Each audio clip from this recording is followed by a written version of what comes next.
Okay. Ladies and gentlemen, did I blast off already? I did. Okay, straight to jail for that one chatter who fucked me up. I was in a good ass mood. Dude, the Telegraph in the UK straight up running articles with fabricated quotes from you. Now it's heinous with a straight up lying man. Yeah. They're trying to get me. They are trying to get me to fucking not be allowed entry into the United Kingdom. Yeah, United fucking Kingdom. Yeah, talk about this in a sec. Lauban. United fucking Kingdom. Yeah. In case you want to boost a pro M4A pro Palestine candidate challenging Auchincloss. Oh yeah. This guy, this Polos guy. I'm gonna need to look into him. I don't really know what his background is, but yeah, we definitely got to get that guy out of there. Auchincloss is ridiculous. Actual compilation of polls for El Sayed. Yeah, I wonder why they don't poll this race as much, but maybe it's because later in the summer. You see Asmin crashing out over what Stavi said? Yes, I did. I did see that. Yeah. Based.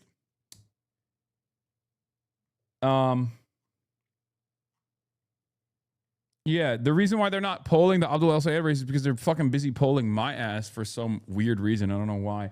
I don't know why they keep polling me. It's very weird.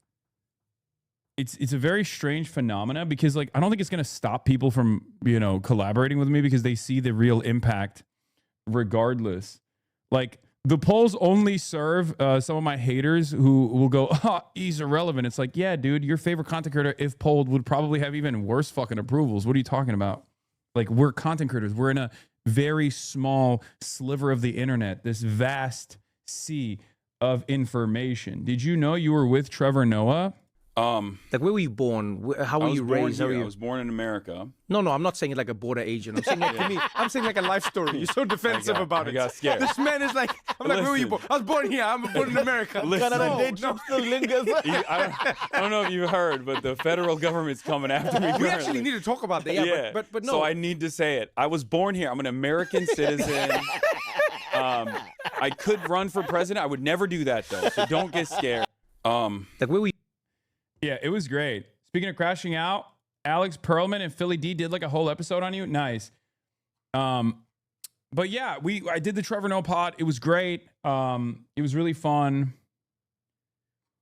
But we'll watch it later. Susan Collins says it was Grant Plattner's fault for enlisting in the Iraq War and not her votes. Wait, what? That is an incredible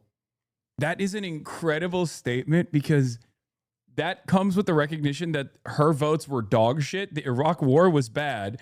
And she's basically admitting that every dummy that went out there to fucking die did it for no reason. Cool. That's cool. I like when a Republican senator, or a sitting Republican senator comes out against a fucking Marine veteran and is just like, yeah, you were an idiot for going to Iraq. I wasn't in the wrong for voting for it, though. Yeah, you're on your own, bitch. That's funny. Oh, that's awesome. Yeah, we got a lot of polls. Polls. AOC versus Newsom, head-to-head. Polls. We'll talk about all of that and more. We got the I already blasted off. Holy shit, we're all over the goddamn place. Jesus Christ, what are we doing here? Ladies and gentlemen. We got so much going on. Yeah. Ryan Grimm. Susan Collins takes no responsibility for her votes and the terrible consequences. 18-year-olds who enlisted in the military made their own choice. Okay, fine. But senators with fully formed frontal cortexes bear a bit more responsibility for sending them. You got lots of energy. Why are you in such a banger mood? I'm trying to get some of that. I don't know. I don't know why I'm in such a good mood, honestly. Maybe part of it is because like there might be a ceasefire deal that's imminent and that excites me. I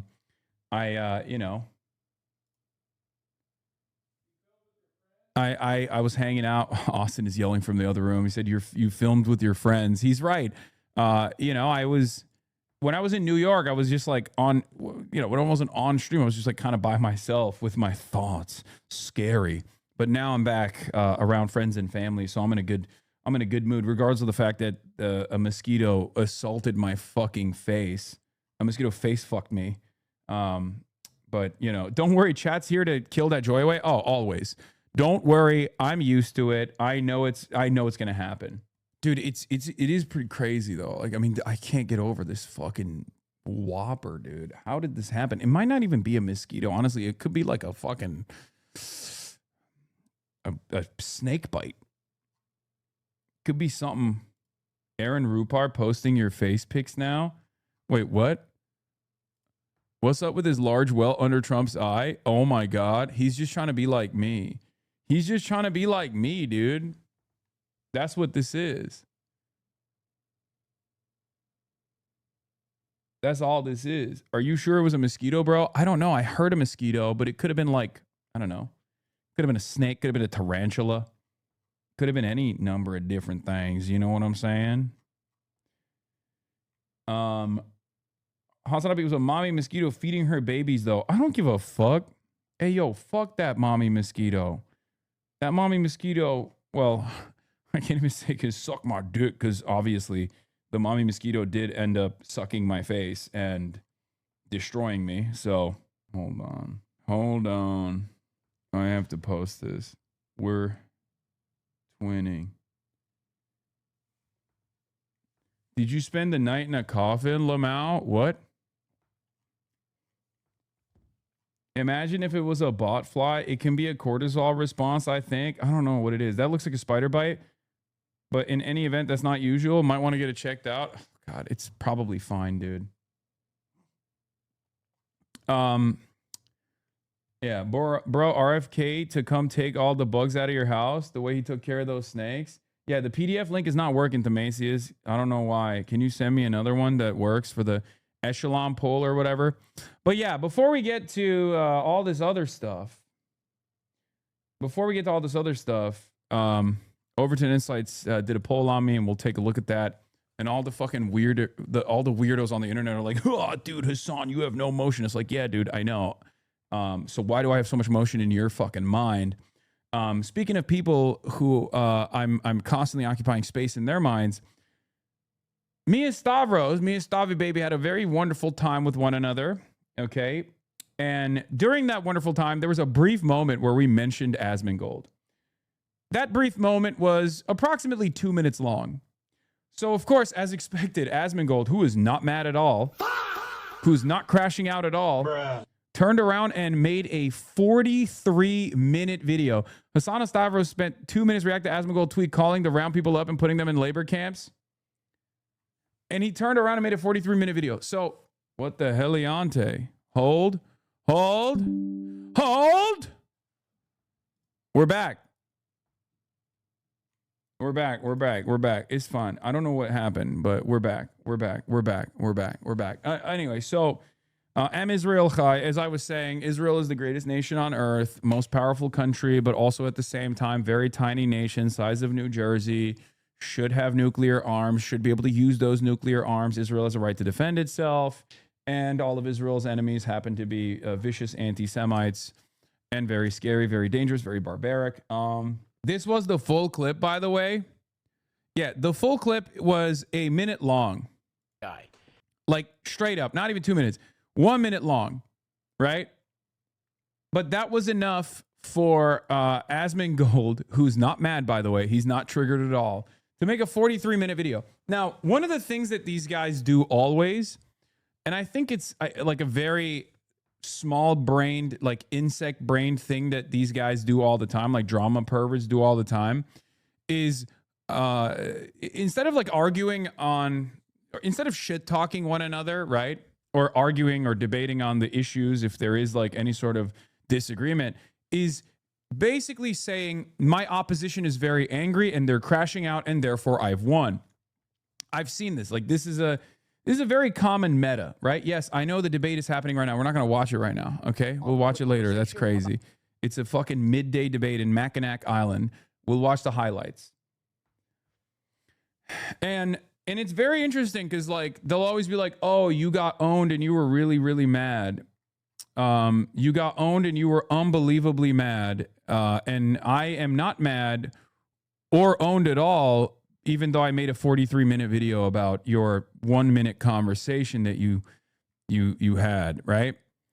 And I don't know why his audience doesn't understand that dynamic doesn't actually make him look good. But to the average person from the outside, they're like, you seem a little bit insane for having this kind of reaction. Mackinac is how it's pronounced. I don't care. Calm down. You're banned from Michigan now. Okay, fine. So yeah, I just, you know, I find it very funny that these guys will just like farm always like 1 minute mention for like 45 minutes. And then their cope always is, oh, I wasn't even mad. I was just farming him. You know? Oh, I'm not mad at all. I'm not even mad. I was just farming him for 43 minutes, actually. I did that because I don't care. I did that to show you how little I care, actually. And it's like, all right, if you say so, man. That Sure. fucking guy. He's fucking disgusting. How did this happen? He looks like shit, right? He probably gets no fucking pussy. Asmongold, whatever the fuck his name is. I don't know, man. There's clout. He's got clout. Do girls suck his disgusting? I have no idea, but I don't. Is that what he even likes? I don't even What does he wanna do know. with his fucking? Today we remember George Floyd, who was murdered by a former Minneapolis police officer 6 years ago. That moment. Why is he weighing in? He's some fucking idiot. What did he stream? Because Elon boosted the fuck out of this shit. But what did he stream? How did he get famous? Fucking World of Minecraft? Warcraft. Oh Yeah. my God. Yeah, no. A fucking World of Warcraft guy? Yeah. People listening to that fucking guy can't take a fucking shower? Yeah. Guys, don't be like you. I'm telling you, I'm fat and ugly. You don't have to live like that. You just have, if you put light into the world and positivity, you'll get sucked off. Yeah. Don't go into the dark side with a dirty ass motherfucker who doesn't even fucking shower. He doesn't know shit about what he's talking about. So that was it, right? That's the Stavros take, which is like a fairly normie take. If you don't know anything about Asmongold and you see him for the first time, that's like, oh God, that's terrible. Like, why are you doing these things, right? So Asmongold did a 43-minute and 32-second reaction to that. Hassan brought his fat friend to talk shit about me. And I guess his entire commentary around this was that Stavros is fat and I'm a leftist to get pussy. And I think you guys already know my take on this. It's like, it's unbelievable copium from like early 2010s when right-wing guys will always be like, oh, I bet you're woke just so you can have sex with women. No. I don't think I have to be woke for women to find me attractive. Like, that's not, I'm sure it doesn't hurt. Like, I'm sure my politics, my genuine political opinions probably don't hurt, but that's not, you know, that's not the case. That's not the point, right? I feel like there are some gays that join the right for the brother. I don't even know what that means. But your shtick was that you're a hot guy, not typical ugly leftist. So how does that track? Yeah, I mean, I guess in his mind, he's saying like, that like all these guys, they don't have any, they don't have any other way of like getting laid, so they just do it they do this to get pussy. Nasty shit. What is that fucking? Why do people listen to that fucking guy? He's fucking disgusting. Shut up, fatty. Oh, fucking got him. Dude, calling Stavros Halkias shut up fatty is so awesome. Shut up. What are you talking about, fatty? Call me. Oh my God. Oh my God. Not mad. Don't put it in the newspaper that I am mad. I am not mad. I'm disgusting. I guarantee you, if me and Stavros and Hassan had to walk 3 miles, at the end of those 3 miles, I would smell the best out of all 3 of them. I would. See, this is what happens whenever you're fat, is that you think this is the way it is. How did this happen? He looks like shit, right? He probably gets no fucking pussy. Asmongold, whatever the fuck his name is. I don't know, man. There's clout. He's got clout. It's really crazy to me. By the way, I think that these guys are really kind of self-reporting. So much of men that are leftists. Dude, wait, what did he say? Between us three, we're walking a mile. Who gets hit on the most? It's me, guys. Me, Asmongold. No, I'm kidding. I know he didn't say that, but that'd be really funny if he did. Is that you think this is the way it is? How did this happen? This is what happens whenever you're fat. Is that you think this is the way it is? Wait, what is that? What does that even mean? And Hassan. Is he so triggered by Stavros just fucking being like, you look like you smell bad, that he's like, well, you're fat. You're fat. You should kill yourself because you're fat. You're a fatty. You're a big fat fatty.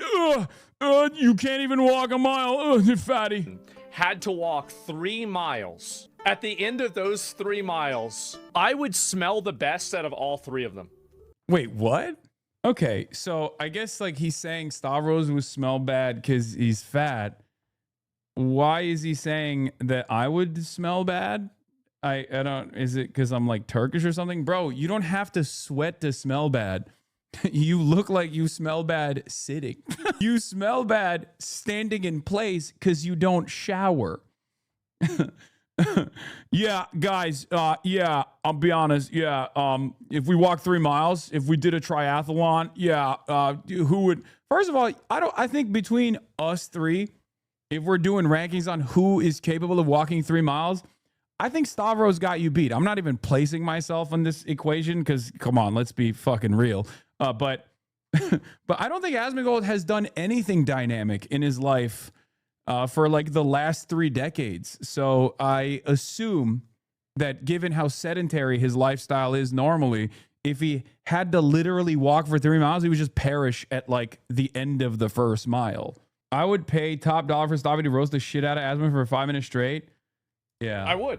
See, this is what happens. Asmongold trying to start a hey guys, doesn't Hassan look like he's kind of fat and would smell bad compared to me? Campaign is wild. Yeah, that is pretty funny. Look, I mean, sure. Hopefully it works for you, man. Yeah. Whenever you're fat, is that you think this is the way it is? No, dog, we think you smell disgusting because you don't shower, and you openly say you don't shower, and you look like you got, visible stink lines on you. I've never seen it outside of a goddamn cartoon. It looks like there are flies over your head. Sometimes there are literal bugs on you. Like you literally, I don't know what else to say. Like, I think you ask the average person who looks like they smell worse, Asmongold or Stavros, like 99.9% of the time, they're going to be like, you, dog, you look like the type of guy that someone would hastily say, oh, sorry, I don't have any change on me, brother. I don't got change on me, brother. Sorry about that. Like, how did this happen? He looks like shit, right? He probably gets no fucking pussy. Asmongold, whatever the fuck his name is. I don't know, man. There's clout. He's got clout. It's really crazy to me. By the way, I think that these guys are really kind of self-reporting. So much of men that are leftists are just using it as a mating technique. They don't actually believe any of this shit. Yes, dude. Yes. Stavros Halkias, in the fucking industry that he's in, is doing it to get pussy. That's why he's trying to be woke. Like, he's a comic, dude. What are you talking about? He could have a much larger audience if he was fucking right wing. If he didn't genuinely believe what he's saying, if he genuinely didn't have that political opinion, if he's just grifting to like fuck, he could just be right wing and have clout and still fuck. People don't care about it as much. You know who cares about this shit? Like, these guys are just like LARPing about their worldview just so they can get laid, dude. A mating technique. Guys that say stuff like mating technique, those are the only people that actually do that kind of thing. They don't even like, this hasn't been a relevant perspective since like the early the later 2010s, like 2016 and onward, where it was like male feminist guy who's like genuinely doing it because he thinks like being woke is how you get pussy. Like, there are definitely guys like that. right? But I don't think it's like a relevant meme any longer. Even think any of this. They know it's bullshit. They just say it because it's a good way to get women to like them. Yeah, this is just cope. I think it's people that have like heinous and toxic politics have to figure out why other people don't share their worldview. So they just decide, oh, it must be for an ulterior motive. That's all this is. They can't grasp that someone could like genuinely believe these things. So they have to decide, oh, there's a financial reason for it. They must be grifting. Half the time it's also projection, because like in many of these circumstances, like they are the ones who are grifting, right? They're like leaning into whatever their first principles might be. They're certainly leaning into it extra hard because they know it's like beneficial. You know, it is what it is. That's it. So yeah, I mean, I don't really like. I don't have a girlfriend right now. No, I don't. Like, yeah, maybe in the future I will. Maybe not. I don't. This is not my whole life. There's Sims. Yeah. Why is he weighing in? He's Why am I weighing in? some fucking idiot that what he streamed. Because Elon Yeah. boosted the fuck out of this But shit. what did he Right. stream? How did he get famous? Fucking World of Minecraft? Warcraft. Oh Yeah. my God. Yeah, no. A fucking World of Warcraft guy? Yeah. People listening to that fucking guy can't take a fucking shower? Yeah. Guy, I don't need to because I'm not fat. I don't smell bad. Fat. Oh, that's awesome. I mean, that's a self-report, buddy. He said, "Oh, I don't need to shower because I don't smell bad because I'm not fat." That's cope, dude. That's unbelievable cope. You get your stinky ass out of here, bro. Nasty motherfucker. Oh no. Oh no. This is why you look like you got stink lines on you. Yeah, I don't have BL, dude, because I'm skinny, dude. Yeah. Oh, what are you, a fucking libtard? You want to shower? People smell bad. to live like that. You just have, if you put light into the world and positivity, you'll get sucked off. Yeah. It's all about having sex with women. Their entire Wait, no, it's not. Like he's a comedian. He's joking. He's also not even saying like do politics. He's just saying like be a positive person. If you're a positive person, like women will be happy to be around you. That's the underlying premise. Oh my God, I'm realizing we're doing the autism power hour once again, where I autistically describe what jokes are, the concept of jokes. What is laughter? Is laughter the best medicine? Is it counter-revolutionary activity? Is laughter bourgeois? He's seething. Yeah, I don't even need to shower, Dad. I don't even need to shower, brother. I'm doing great, dude. I'm doing freaking fine, dude. Fuck you. entire worldview and everything is built around the sexual approval of women. That's it. It's kind of sad, really. And also, like, by the way, I don't really like talking about a lot of like relationships or girls I talk to or don't talk to or anything else. I don't like getting involved in this. It's weird.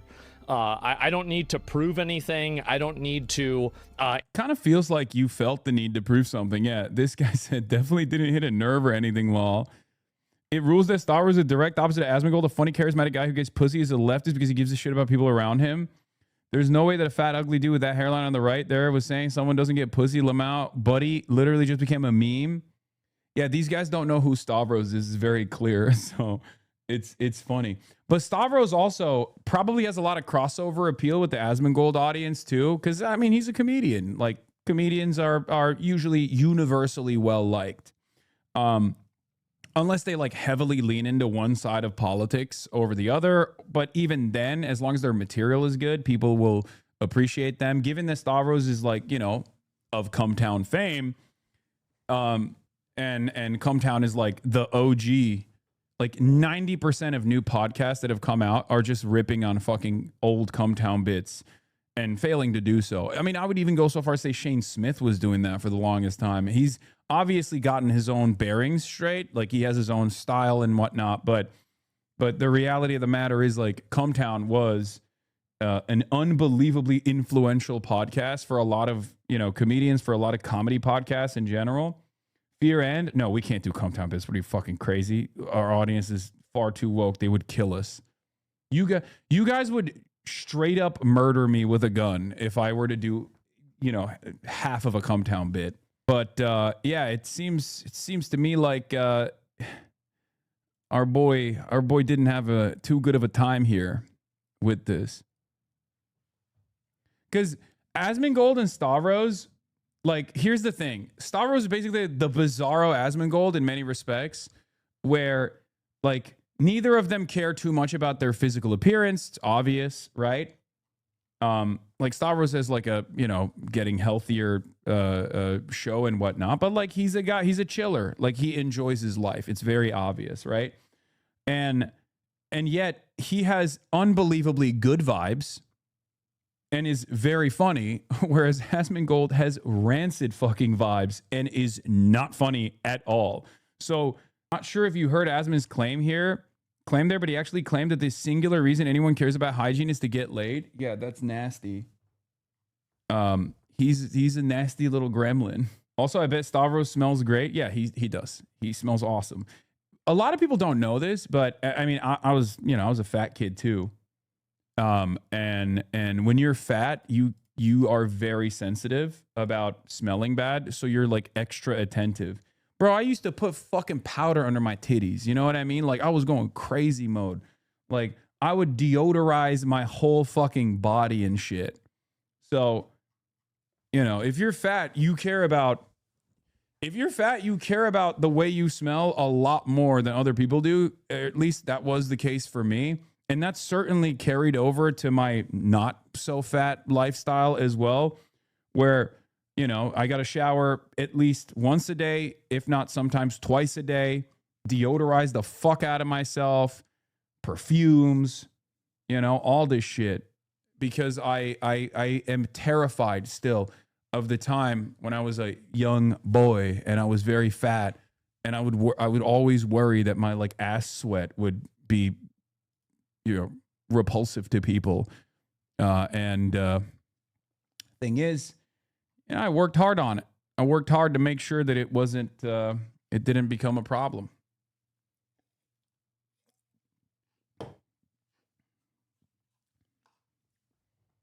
What is this conversation? I don't know. I'm just giving you a little bit of insight into my life, dude. Giving you a little bit of insight, booty sweat, that sort of thing. You don't want to hear it?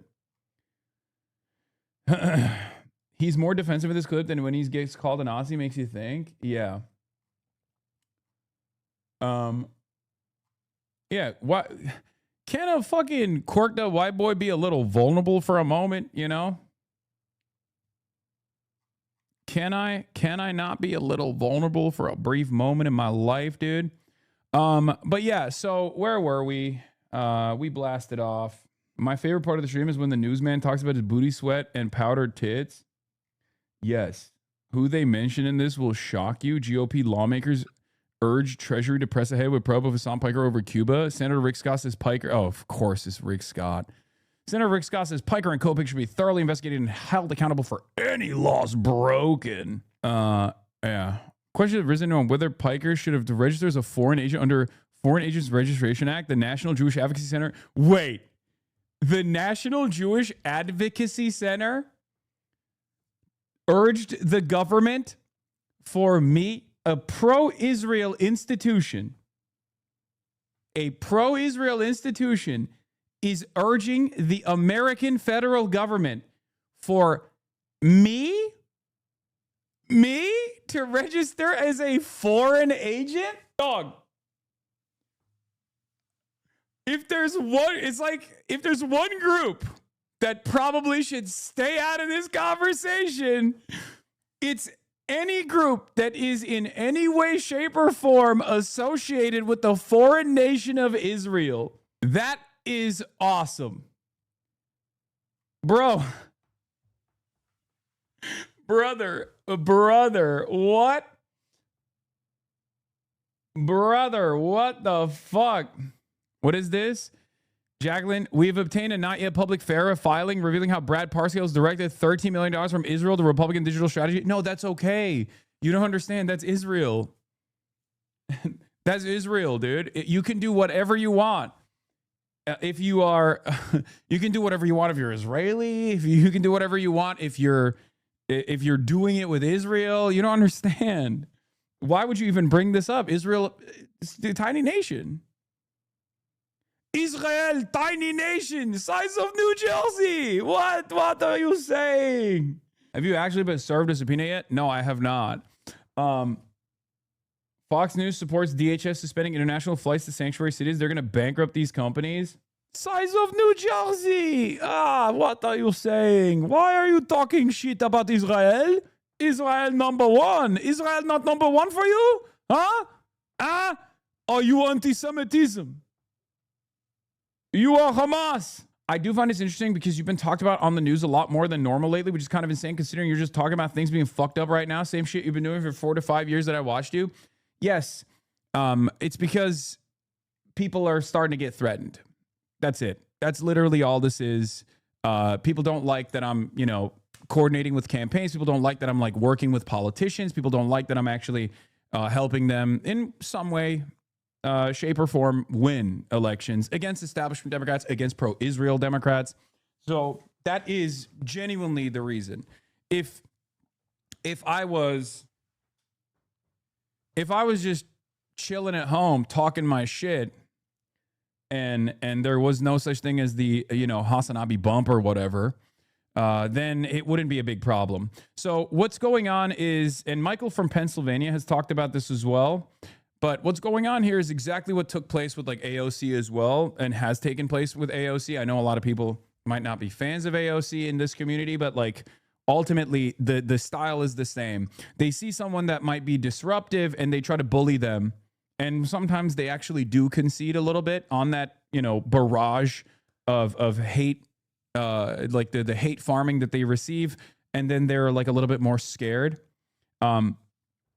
But basically what happens is the right will put the beat on you and will put the crosshairs on you and will do everything they can to disparage you. You become public enemy number one, right?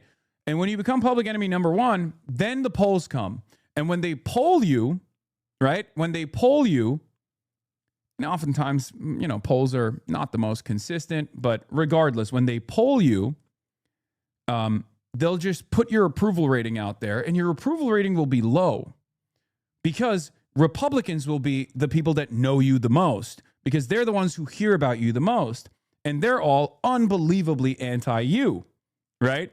So if Democrats don't really know you that well, but Republicans know you very well and they only know you in a negative framework and they have, incredibly high disapproval ratings of you, then your poll numbers don't look that great broadly, right?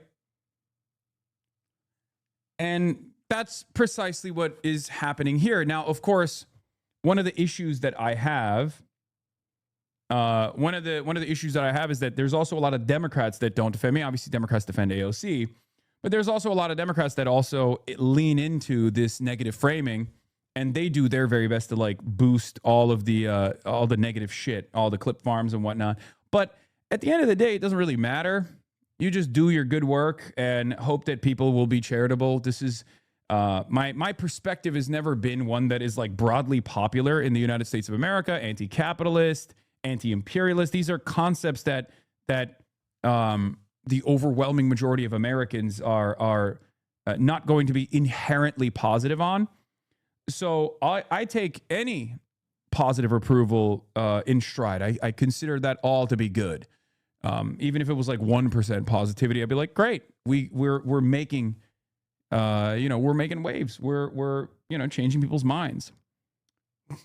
Which is also part of the reason why I laugh whenever people say things like, "Oh, dude, you're just doing this for fucking clout. You're grifting. You're grifting to the left." Yeah, I've chosen to grift to the least popular position one could possibly arrive at in the United States of America, and actively trying to change people's hearts and minds on these issues, right? Yeah, the left is the worst place to grift to because you have no allies. Other leftists fucking despise you, sometimes more than they hate others, right? The right hates you. They see you as the, public enemy number one. The center doesn't like you because they think you're too radical. Center right in the Democratic Party doesn't like you either because they consider you to be an op.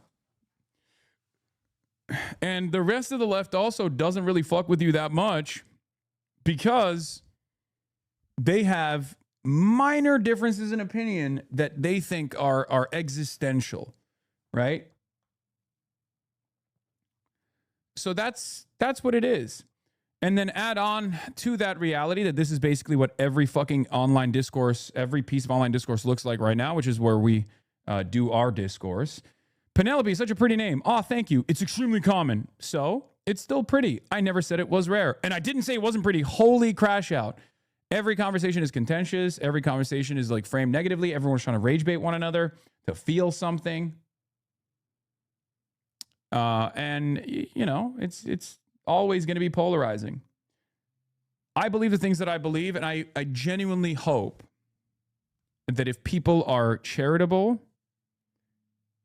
to my worldview, if they hear me out, they will understand where I'm coming from and maybe even change their minds. And I've seen a lot of success in this. I've seen a lot of success with this kind of, with this kind of approach. And of course, I'm going to keep doing it. I'm a very stubborn guy.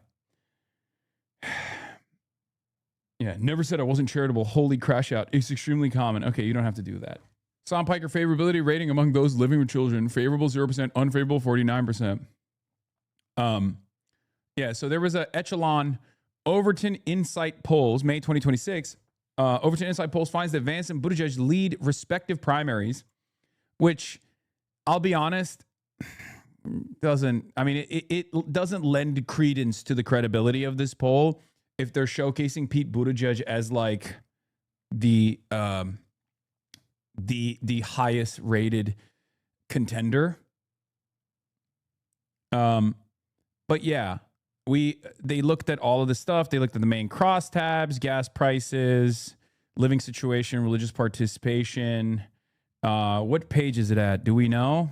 Education, living situation. Candace Owens' overall favorability is at 70% and unfavorability is at 40%. Never heard of them is at 14%. Heard of them, but no opinion is at 29%.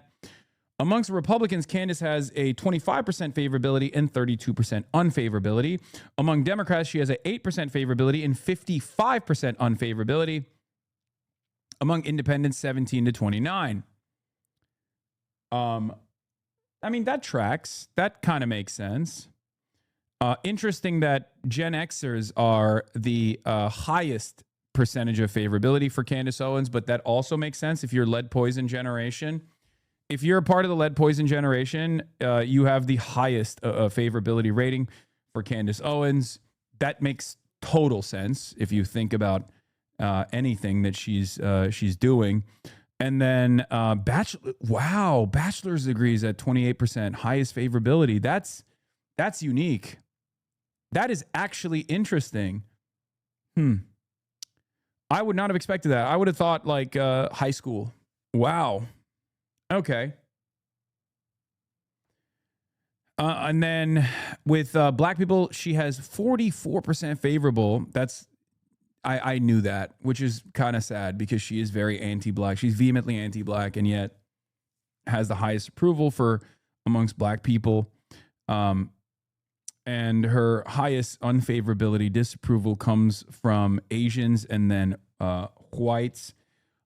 In my circumstance, obviously, we're going to skip all this stuff because I'm coming up in a second. Yeah, Ben Shapiro, overall 17 favorable, 44 unfavorable. In mine, I'm in a unique predicament where no one knows who the fuck I am, right? Or knows me but doesn't really have an opinion. And then on the Republican side, my favorability is at 1%.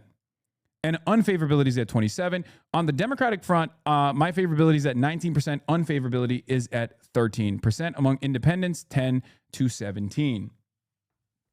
right? The 1% of Republicans that like me is probably Mary Sue, right? Or Mary Lou. Overall, male favorability 11, unfavorability 26, female favorability 10, unfavorability 13. And the age groups, the highest favorability comes from 18 to 29, as expected, of course. And the highest unfavorability comes from 30 to 44. That's interesting. And then 55 to 64. That's the Fox News audience, obviously. Like, this is, like, that's where that's coming from. You know? They didn't ask me about this. What the hell? I love when people say that. Whenever there's a poll that we're looking at and everyone goes, oh, I didn't answer this. I'm in this poll and I didn't answer it. And it's like, yeah, that's not how polls work. Okay. Education category, highest level of favorability is at high school or less, but that's age related probably. And then bachelor's degree at 10 or no, postgraduate at 11. Wow. Yeah. Okay. Unfavorability at the highest is some college at 25%, and then postgraduate at 22%. My demographic breakdown for, and you have to remember, the overwhelming majority of these demographic crosstabs don't fucking know who I am, right? Or know who I am but have not heard of me, right? Or know who I am but have no opinion of me. So it must be super weird to read actual polls about yourself. I don't know who they're polling, but if they're showing that Pete Buttigieg is like the top contender for the Democrats, that basically tells you like where this is at. But hey, I just want to fucking say, shout out to La Raza. Shout out to mi gente Latino. Shout out to my Latinx audience. My Lord, Hispanics carrying me to positive approvals. Let's fucking go, baby. That's what I'm talking about. That's what I'm fucking talking about. Let's fucking go. Showing up. Yeah, white people are not that fond of me, but black people and Asian people especially are like, fuck this guy. Fucking hate this guy. Hispanic approval just tanked? Wait, what? No, dude. What do you mean? Yeah, Hispanic approval is the only positive one, and then the rest are fucking unbelievably like, Asians hate my ass. Okay? They hate my ass. Holy moly. Yeah, living situation wise, with children, 0% favorable, 49% unfavorable. Multi-generational household, 3 to 2. Alone, 7 to 27. Oh, the loners fucking hate my ass too. And with parents, if you're still living with your parents, you have a 42% favorability rating and 12% unfavorability rating. That's my highest. If you're living with your roommates, wait, what the fuck? 3% favorable, 41% unfavorable. I wonder why it turned out like that. That's crazy. And then religious participation, never 25% favorable, 21% unfavorable, the edgy atheist, and then monthly, and holidays only and monthly at 45 and 46% unfavorable. Yeah, so that's it. Latinx is weird. Yes, I know. That's why I said it as a joke. Okay, calm down. The other roommate hates you because you are always on the TV. Yeah, probably. But yeah, the Asian one surprised me. That was definitely surprising because it was like strange that it would be so much negative approval. Because like it's not. I don't know what would boost that. Like I don't know what, because I don't think it's like a. I don't think it's a like I've had like big blow up moments or whatever until recently when the RNC came out with that whole like Hassan is anti-Asian, because I said Asians that tokenize themselves at the behest at the altar of white supremacy are dogs, the white people or whatever, and that was like a big ordeal. But maybe it could be China. It could be China related, possibly. I don't know.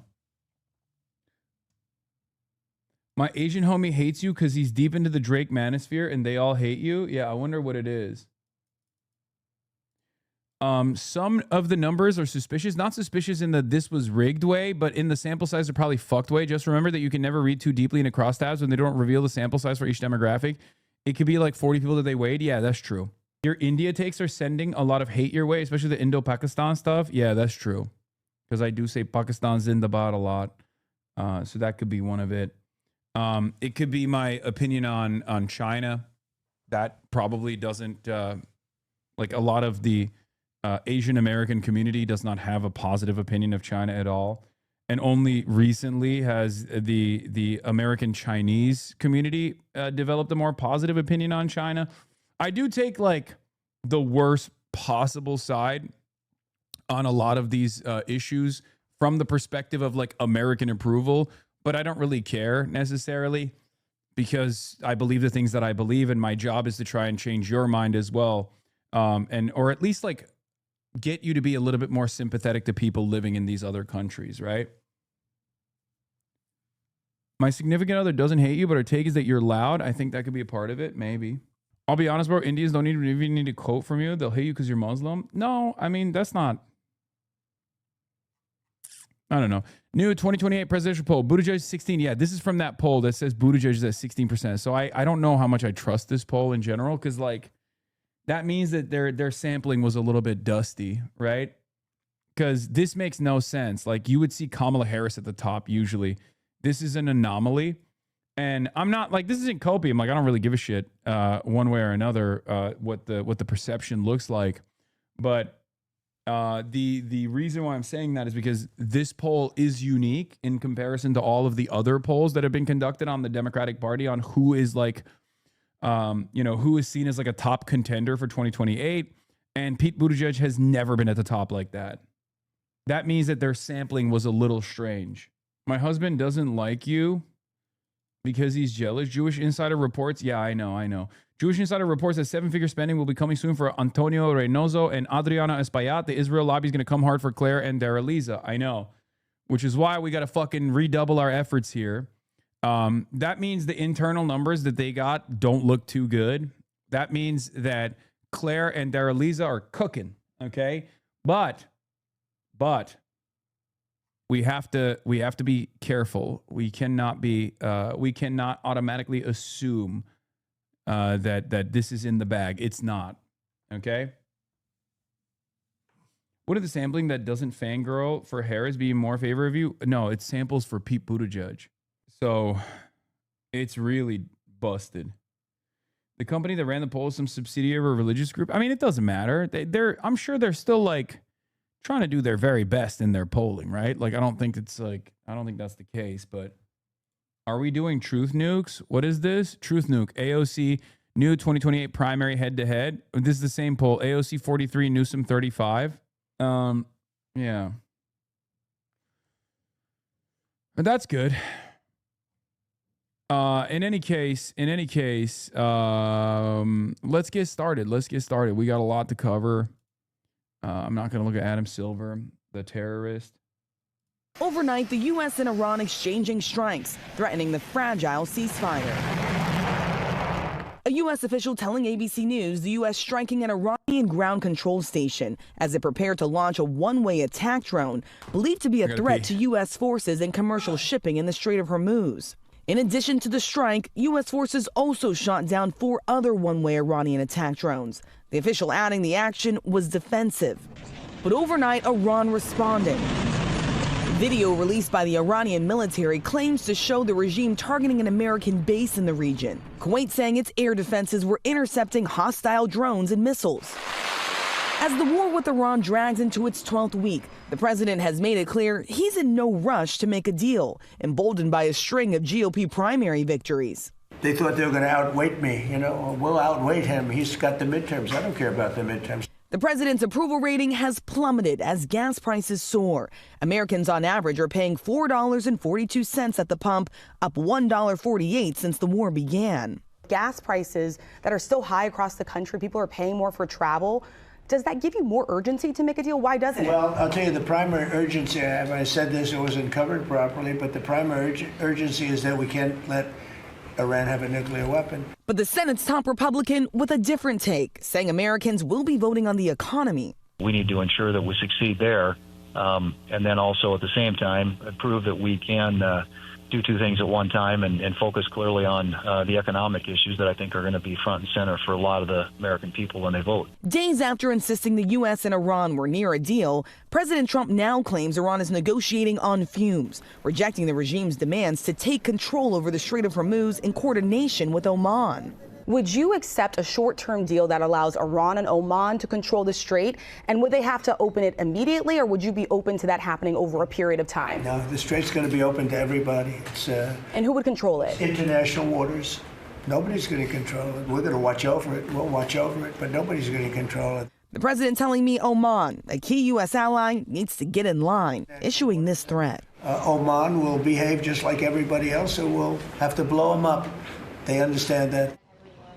And Iran responding to that threat from... Fucking crazy, by the way. Oman catching a stray out of nowhere. Iran just launched? Wait, what? Wait, what? 60-day... What is happening? Wait, what? What is going on? Breaking... Is this real? Breaking, Iran launched a ballistic missile from Jam Missile City in Iran's Bushehr province a few minutes ago, followed by initial explosions in the Strait of Hormuz. I'm sorry. What the fuck is happening, bro? Curveball time? Curveball time? Jeremy Scahill, Iranian official, tells me from Iran's perspective, there's a final draft on an MOU, memorandum of understanding with the U.S., but Iran has zero trust in Trump or the U.S.'s word and can't rule out chance of more U.S.-Israeli strikes. Therefore, Iran is proceeding cautiously on any official announcement. Some voices on the Iranian side are concerned that President Trump may reconsider his position at the last moment, the official said. Trump needs to cultivate the image of a victor in the war. He added, we cannot regard President Trump's decision as definitively finalized until the final financial markets close at the end of this week. Oh, my God. You believe capitalist media a bit too much? Iran repeatedly said they never agreed to anything. No, brother. This is the same principle that they've held for the longest time. I've been saying that. They have had their MOU point by point, well established for literally months now. And it hasn't changed at all. Their perspective has not changed at all. Maybe the bottom line hasn't changed at all. Perhaps some of the fine print issues might be moved around a little bit, maybe numbers here and there. Is it 20 years of no nuclear proliferation, or is it 5 years, or is it 15 years? Like, those are the finer details they might go back and forth on. But ultimately, their top line demands, the 10-point demands that they made on week 2, have remained intact. And America has flailed around and gone back and forth on the fucking top line demands that Iran has made over and over again. They've at times said yes to it and then turned around and bombed Iran. So obviously it's up to the United States of America, and perhaps not even the United States of America, but Israel. It's up to Israel, because Israel is the spoiling party here. Sure, America is allowing Israel to be the spoiling party here because America could restrain Israel at the end of the day if they chose to do so, and they're not doing it. But the only reason why this deal has not been solidified is because every time Trump comes near a final deal, Israel turns around and freaks the fuck out and makes a bunch of boss calls to the Trump administration. And Trump goes around saying, you know what, maybe the war is still on. Anyway, we got new information from DropSite as well. This is literally a minute ago. New Israeli officials are privately urging the Trump administration to abandon negotiations with Iran, assassinate Iran's parliament speaker and lead negotiator Mohammad Bagher Ghalibaf, and launch a new round of strikes targeting Iran's oil infrastructure, according to a classified intelligence assessment cited by Capital and Empire. Israeli officials reportedly believe renewed attacks could trigger economic collapse and eventually regime change. Oh my Lord, brother. What the fuck are we doing? Oh my God. I'm sorry, but if you fucking believe this, if you believe Israel here, then you want to believe it. Okay? I can't in good conscience say this is, the administration is getting duped by Israel. No, we're the ones who are duped if we believe that this administration is getting duped by Israel. At this point, you have to look at the situation and recognize that either there's like blackmail or some shit taking place, Or, the Trump administration is like, yeah, we love this. We love being stupid. We love, we're all out of options. We're desperate. We know we've lost this war. So we think that we can just go as, we can go up the escalation ladder and see where that fucking leads us. Let me see if I can actually secure an interview with Trita on this today. I'm sure he's going to, sure he's going to be probably busy. Meanwhile, Netanyahu is also, memorandum of understanding is like a pre-peace treaty. Yo, Trita Pars is my guy. Thank you for bringing Iranian voices, the right ones, of course. Yeah, I love Trita. He's great. He's a fantastic asset. Yo, you should address stuff. There's a video from Dev and you really don't look good. You should watch it and address it.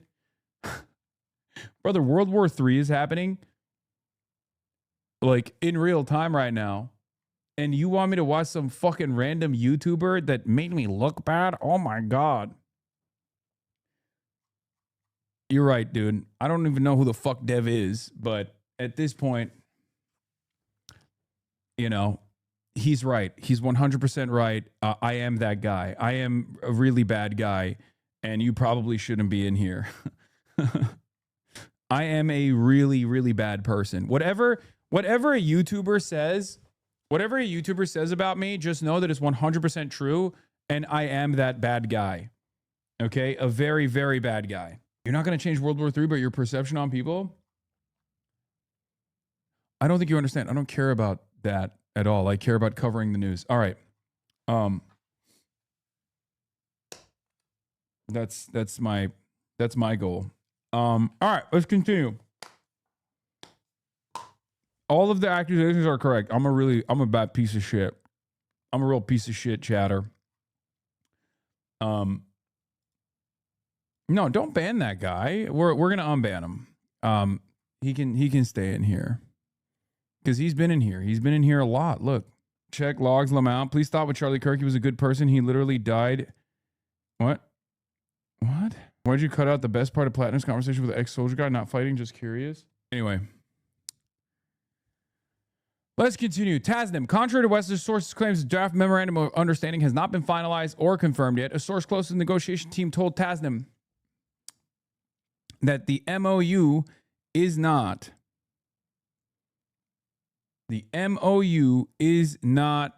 ready.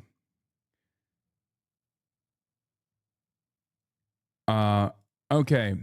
Text between Iran and the U.S. has been finalized. Only waiting announcement by both sides. That is not true. The text has not been finalized yet. He added, Iran has not yet informed the Pakistani mediator and the public.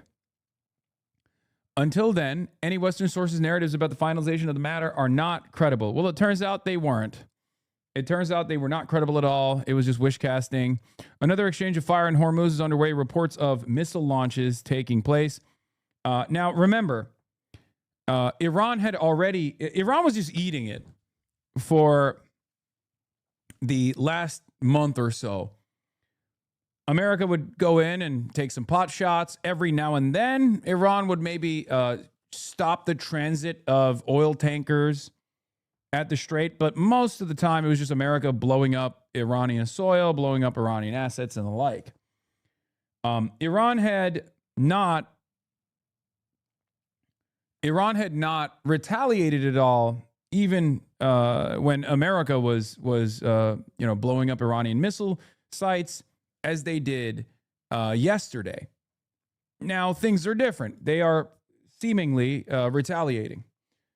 We shall see if America claims that the ceasefire is still on, or if they'll say, "Okay, ceasefire's over. We're back to waging war."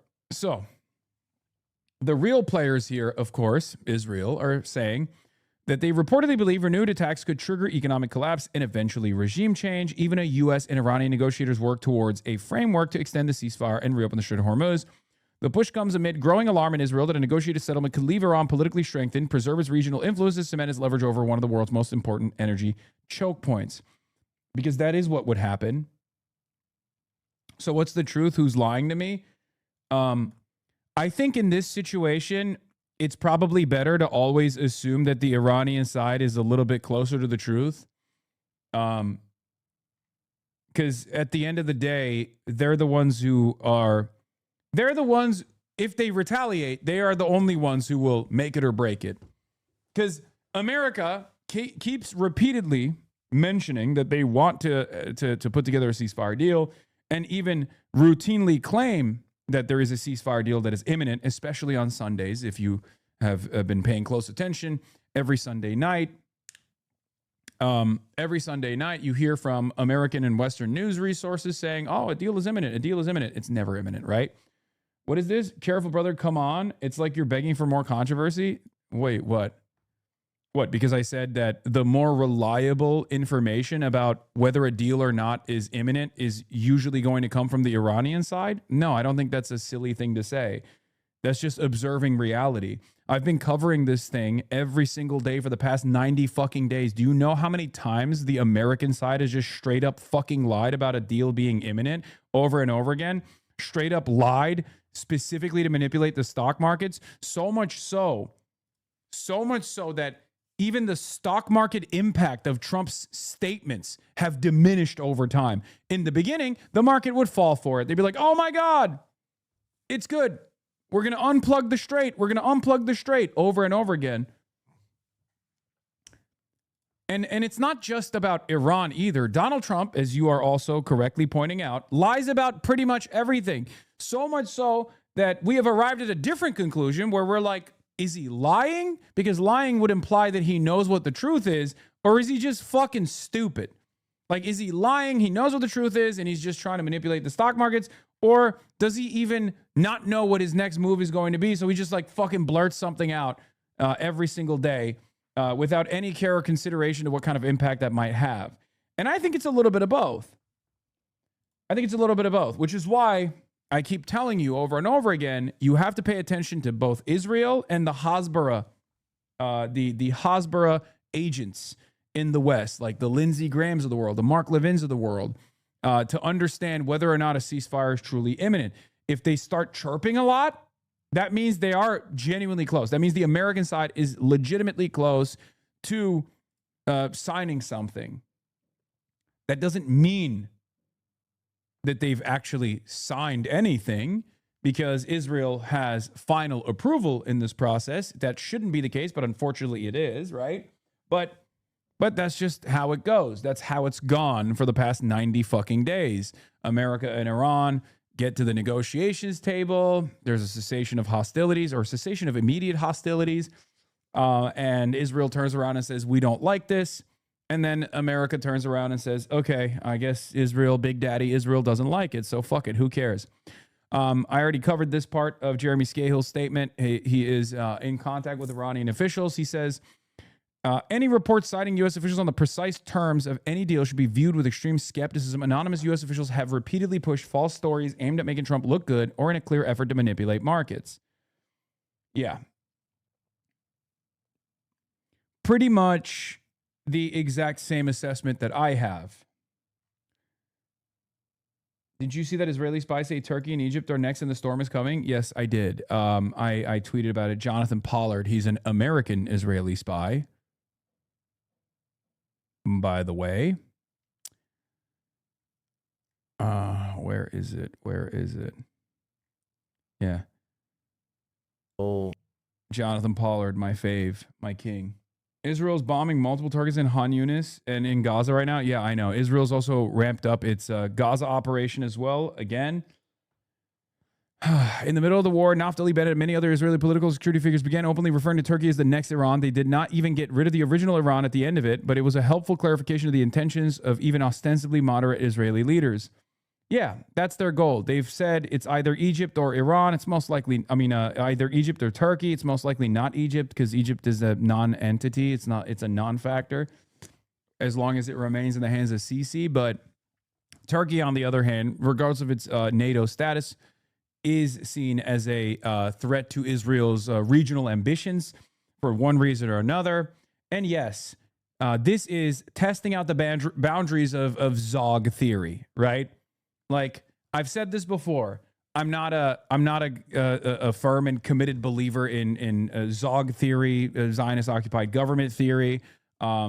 I think it's a bit of both. Like it's a bit of like unsinkable aircraft, and then a profound influence of the lobby and numerous other arms of the lobby. What people call AIPAC is not just AIPAC. It's so many different things that exists on U.S. soil, but it would never be able to exist on U.S. soil if Israel wasn't a reliable tool for the United States of America, right?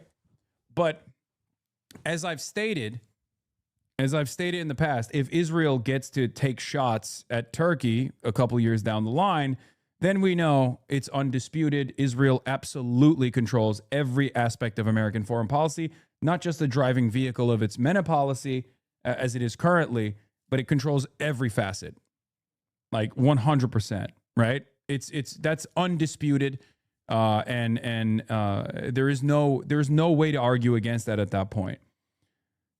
Because again, NATO is profoundly important for American force projection around the globe. It's one of the most consequential aspects of American force projection. It's unbelievably important for our defense contractors.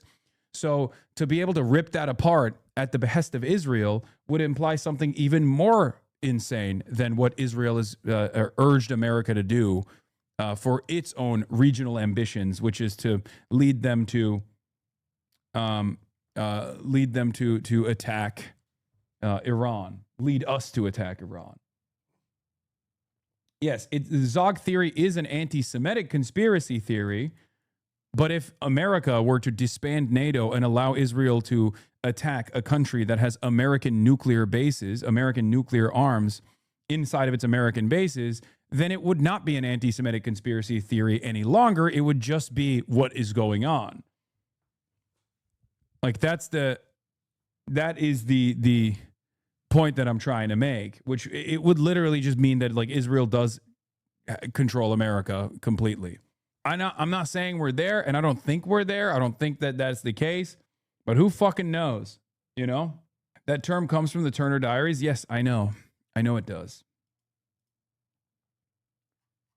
All right. President Trump to Oman, a key U.S. ally, calling it bullying and dangerous. And just moments ago, U.S. officials are confirming that Iran did try to launch a series of attacks targeting Kuwait. The U.S. says that all of those drones. Like it's the way I view this stuff is kind of like this, right?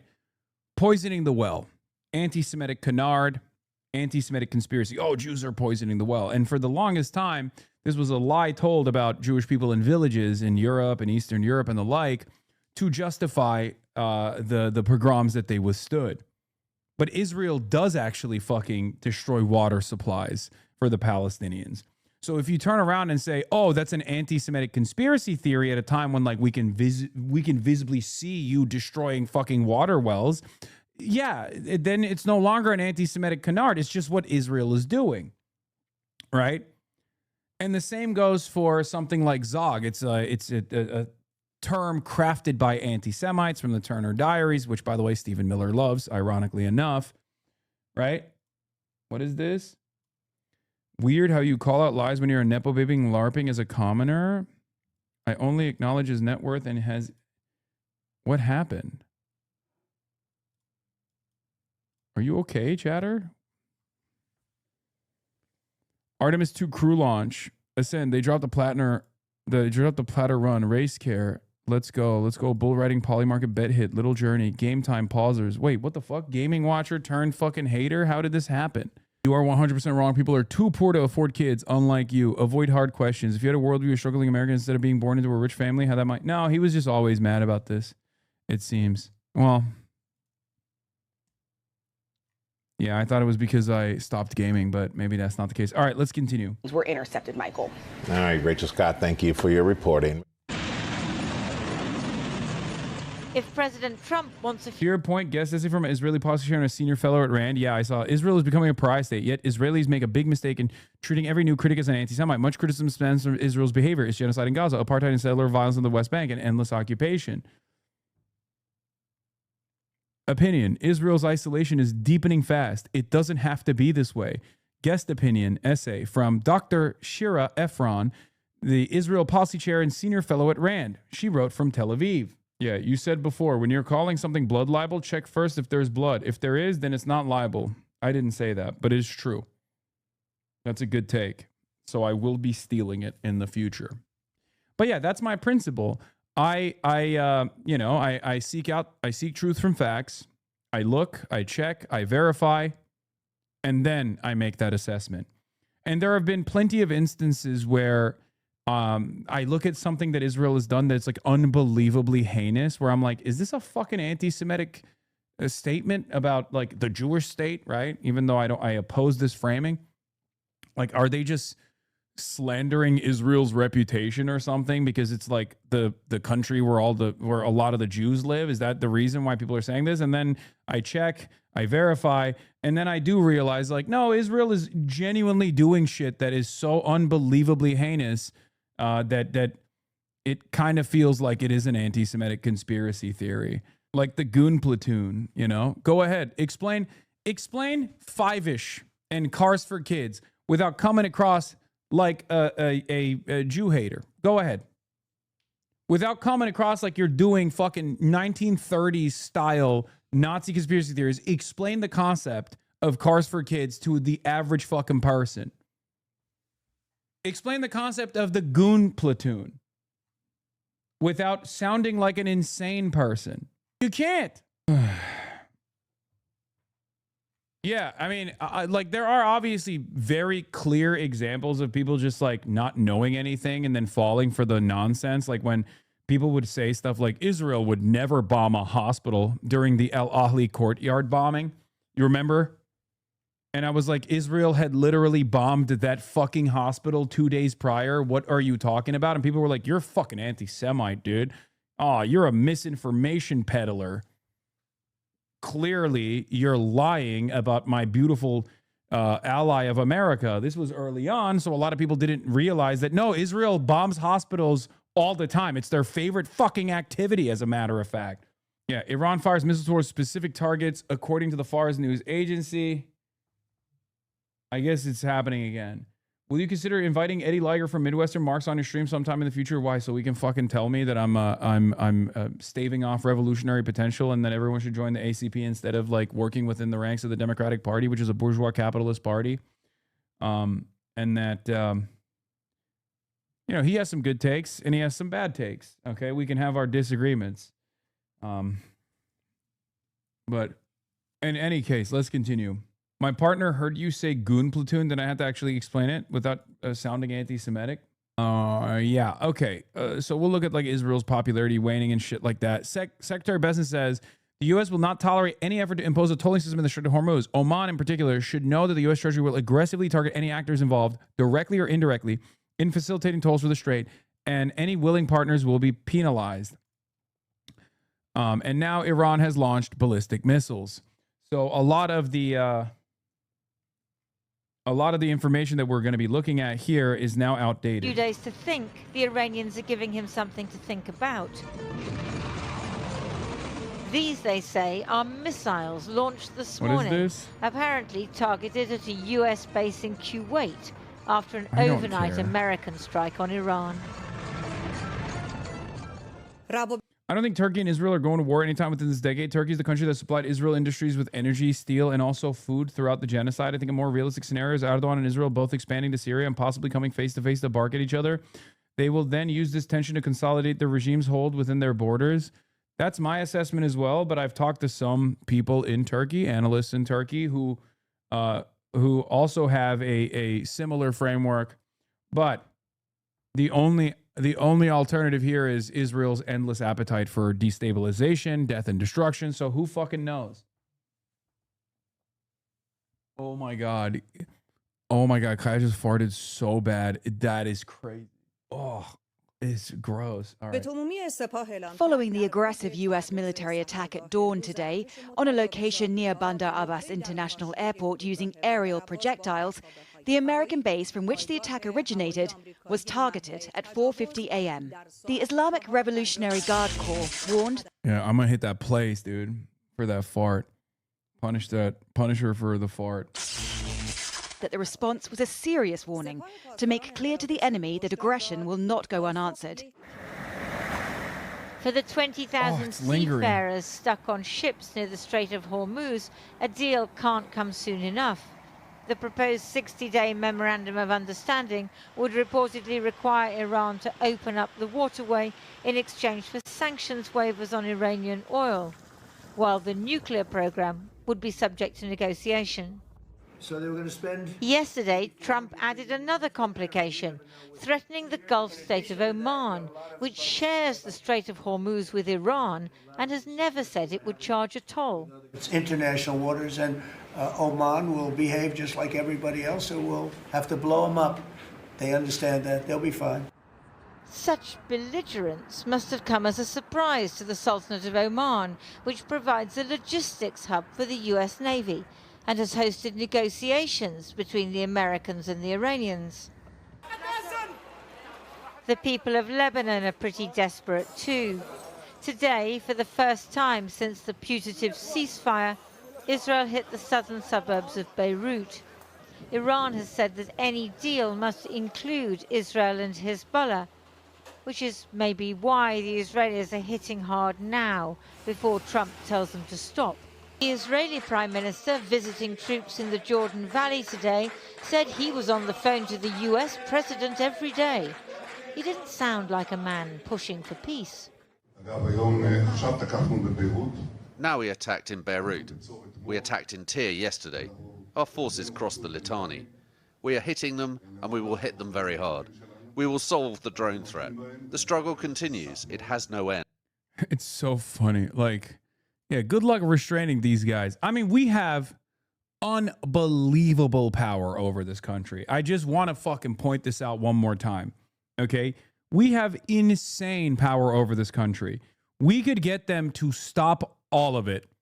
And that's what's so fucked up. Don't say we do, question mark. Yes, we do. That's what's so fucked up about it.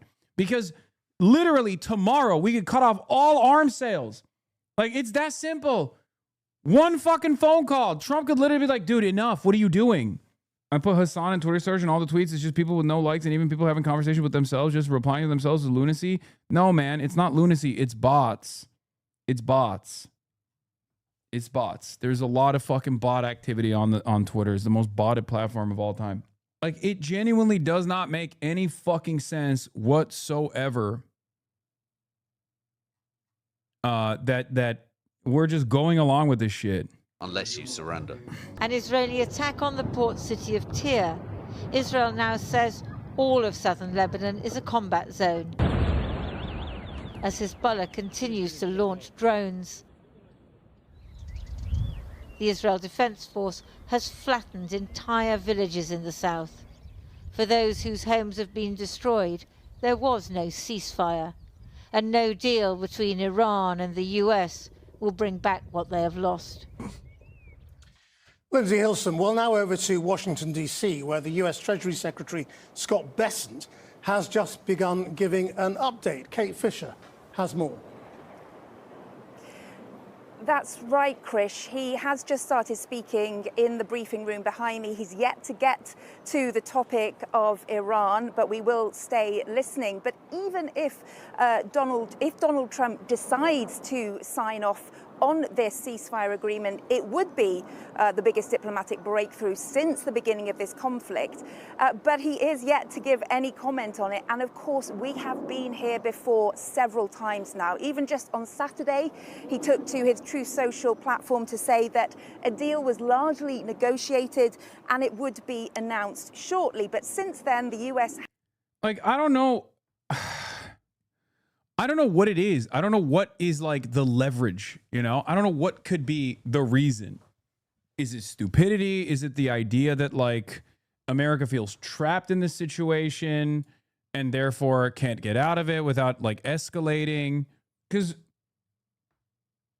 I just don't know, man. I don't know. It's just like it feels like it feels strange. Okay.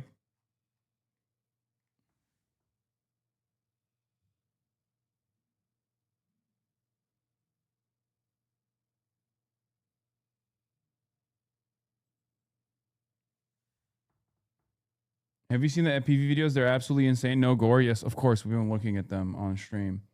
Mexico should send you their new gear pronto. They're that jersey is crazy fresh. I have the new one as well. My mom was in Mexico recently and she got it for me. I love the Mexico jerseys. Beyond Zog being a Nazi term, it was created not as an admission that Zionism has hegemony in America. This is obvious to everyone, but to put America off the hook for its actions, this idea to assert America's innocence in the face of Jewish infiltrators is explicitly faulty analysis that doesn't get you anywhere. Yeah, my analysis on this is obviously never to take the responsibility away from America and then like engage in some sort of stabbed in the back myth, because that's how like right wingers deploy this when they talk about it. Like the example that I always use is George W. Bush. George W. Bush is a fucking idiot, right? He's also a war criminal. But I don't just say, oh, George W. Bush is not responsible for all the fucking Iraqis that he killed, all the people in Afghanistan that he killed, the tens of millions displaced, because it was all Dick Cheney doing it. I say he's just as responsible, if not more responsible, because he fucking had final approval on all these actions. He signed the dotted line. So I don't think Zog theory in the, like, regardless of the way that like fucking Nazis use it, like, which, you know, again, as Sammy correctly points out, which is Zionism has hegemony in America, which is true, right? That is literally just objectively true. Christian Zionism and Jewish Zionism together is one of the more powerful ideologies that is guiding a lot of American foreign policy. I don't think that's a strange or insane thing to say. It's so funny because the people that are saying this term right now were calling all of us anti-Semites for talking about the Israel lobby 1 year ago. I know. But now they've lapped us. They're ahead of us, okay? And they're more radical than we are. So we need to shut the fuck up and whatever. Israel's influence in American politics bogs down to one, the fact that the Israel lobby is convinced preternaturally risk-averse politicians that opposing Israel's electoral poison, which until recently it was, and two, the fact that American politicians support the actions of Israel personally. There's no conspiracy. It's just the reality of the Israel-Palestine media bubble. I mean, there are moments where it pushes the boundaries, though, right? Like, we're experiencing one of those moments that's like pushing the boundaries of like the divergence versus the convergence of American and Israeli interests. For the longest time, because of how reliable and valuable Israel was to American foreign policy in this resource-rich region, we allowed them to get away with a bunch of heinous shit. And not only that, but we also looked the other way or even outright encouraged their lobbying initiatives, right? Their pervasive and sophisticated influence peddling operation beyond the lobbying initiatives, right? Like so many of these groups that masquerade as Jewish advocacy organizations are singularly invested in defending Israeli foreign policy and attacking Israel's critics. This is true. I'm one of them. I mean, you see the way that I get ripped apart in fucking mainstream outlets at this point, where there is no question of my anti-Semitism. We've moved beyond it. The conversation is, should I go to prison or should I be deplatformed? And that is insane, because not only am I not anti-Semitic, there's not even a question. I combat anti-Semitism, right? And people still believe that I'm doing this for some kind of like self-defense purpose or whatever. No, it's because I truly fucking don't believe that Jews are monolithic and the international Jewry has this grand design, and that's the reason why America's doing the shit that they're doing. I don't think Jewish hypnosis is a real thing. I don't think, like, does Israel blackmail people? Certainly. Does Israel assassinate people? Certainly. But that's not the guiding principle that is anchoring American foreign policy in the region. So the point that I'm making here is that it's not a secret. It's not a secret that if you oppose Israel and if you oppose Israel's malign influence on American foreign policy, on American domestic policy, you get slammed with unlimited bad faith smear attacks. Okay? It's not a fucking secret. It's just the truth. And everyone can see it. That's true. And I think for some people, they are afraid of that. They see the way that I get disparaged, or they see the way that other prominent critics of Israel get fucking disparaged. And they're also somewhat friendly with liberal Zionists or ultra Zionists. It depends on what your personal political ideology is, right? The fact that like AOC will still do a meetup with like a liberal Zionist group, the lady Amy Spitalnik that recently called me an anti-Semite for saying Jake Auchincloss was an Israel First Democrat, and she claimed that I was doing dual loyalty tropes because he literally came out and endorsed a fucking Republican majority Senate, which was unbelievable. He was like, Plattner is irredeemable, and no, I will not be endorsing him. So you're endorsing, again, a Republican majority Senate to hope, you're hoping that Susan Collins wins the fucking race then. That, you're the underpinning motivation there is because Graham Plattner is anti-Israel. That's it. It's not because, oh, you're offended by the fucking totem cough, which I'm sure it is offensive to you. I didn't even know Jake Auchincloss was Jewish, by the way. I thought he was just like another jarhead dipshit who's like super fucking pro-Israel and super pro-American empire. But it turns out he's also Jewish. I only found out after everyone was like, this is anti-Semitic. But the point is, the media environment has shifted, and yet there's still a concerted effort to disparage prominent critics of Israel, right? And I think some people are still very much afraid of being on the receiving end of this barrage of hatred, this barrage of misinformation. There is still an ever-present force in a lot of mainstream outlets that will run ridiculous smears that they receive straight up from AIPAC cutouts or the Israeli government's cutouts like Jewish Insider, right? There are still Zionist mega donors who are Jewish and Christian as well, but certainly Jewish Zionist mega donors who will make boss calls to fucking politicians, and they'll say, look, we're gonna fucking no longer give you money if you don't attack these people. It's clear, like Miriam Adelson is a great example of this, right? Miriam Adelson is a major donor to Donald Trump. So all of this stuff is very real. All of this stuff is of course, reality.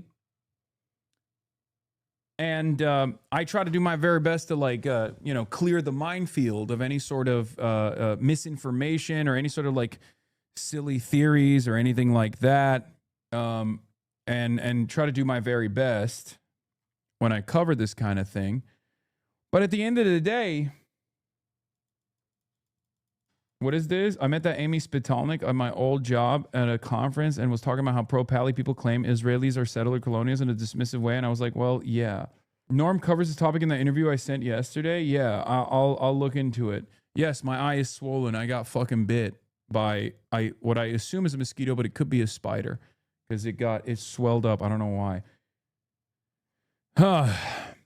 In any case, I don't even know where the fuck I was going. I'm just saying that like Israel has a tremendous amount of influence over not only foreign policy, but certainly domestic policy as well, where, AIPAC and numerous subsidiaries are very influential in gaming out the system. I mean, look at what happened to fucking Al Green, right?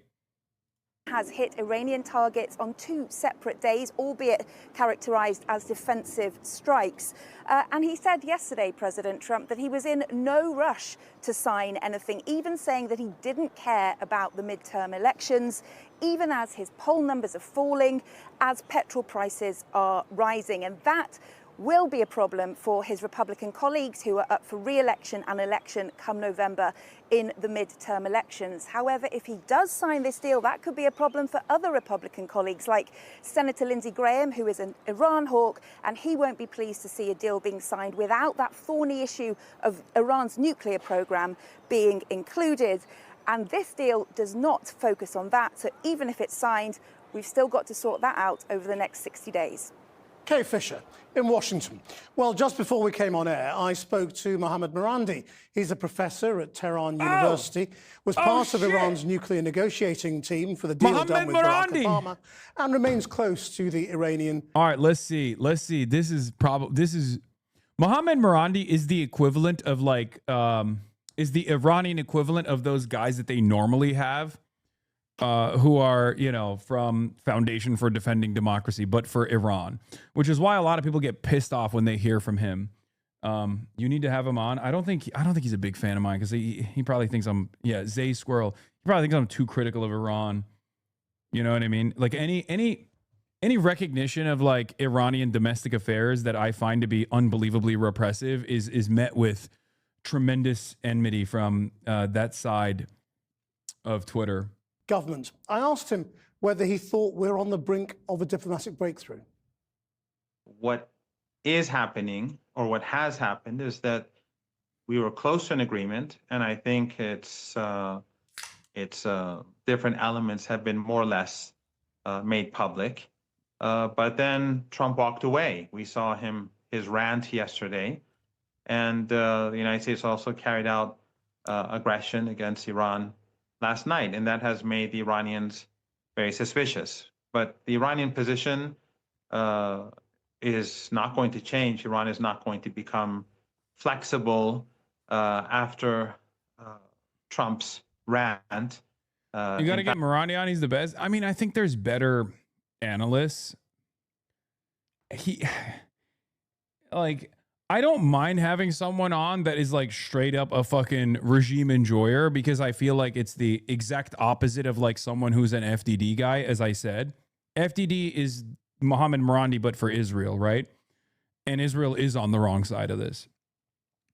Whereas Iran has found itself as the victim in a self-defense posture, and therefore on the correct side of this equation. Let's be fucking real. That doesn't change the other externalities, however. But you know, he is definitely he goes a little too hard in my opinion. Okay. If it's anything, it's going to be the opposite. There are two versions of the deal sort of out in the public. One of them says the Strait of Hormuz will be opened with unfettered access and no charges to any of the ships. The other says Iran will be able to keep charging for the traffic through this international water. Which one is Iran's position, as you understand it? I think it's pretty clear. Iran will remain in control, and Iran believes that there are environmental issues, there are insurance issues that will definitely have to be dealt with. So you can read into that all you like, but I think it's pretty clear what they're saying. Now, one of the things the Americans obviously want is a guarantee that Iran won't pursue a nuclear weapon.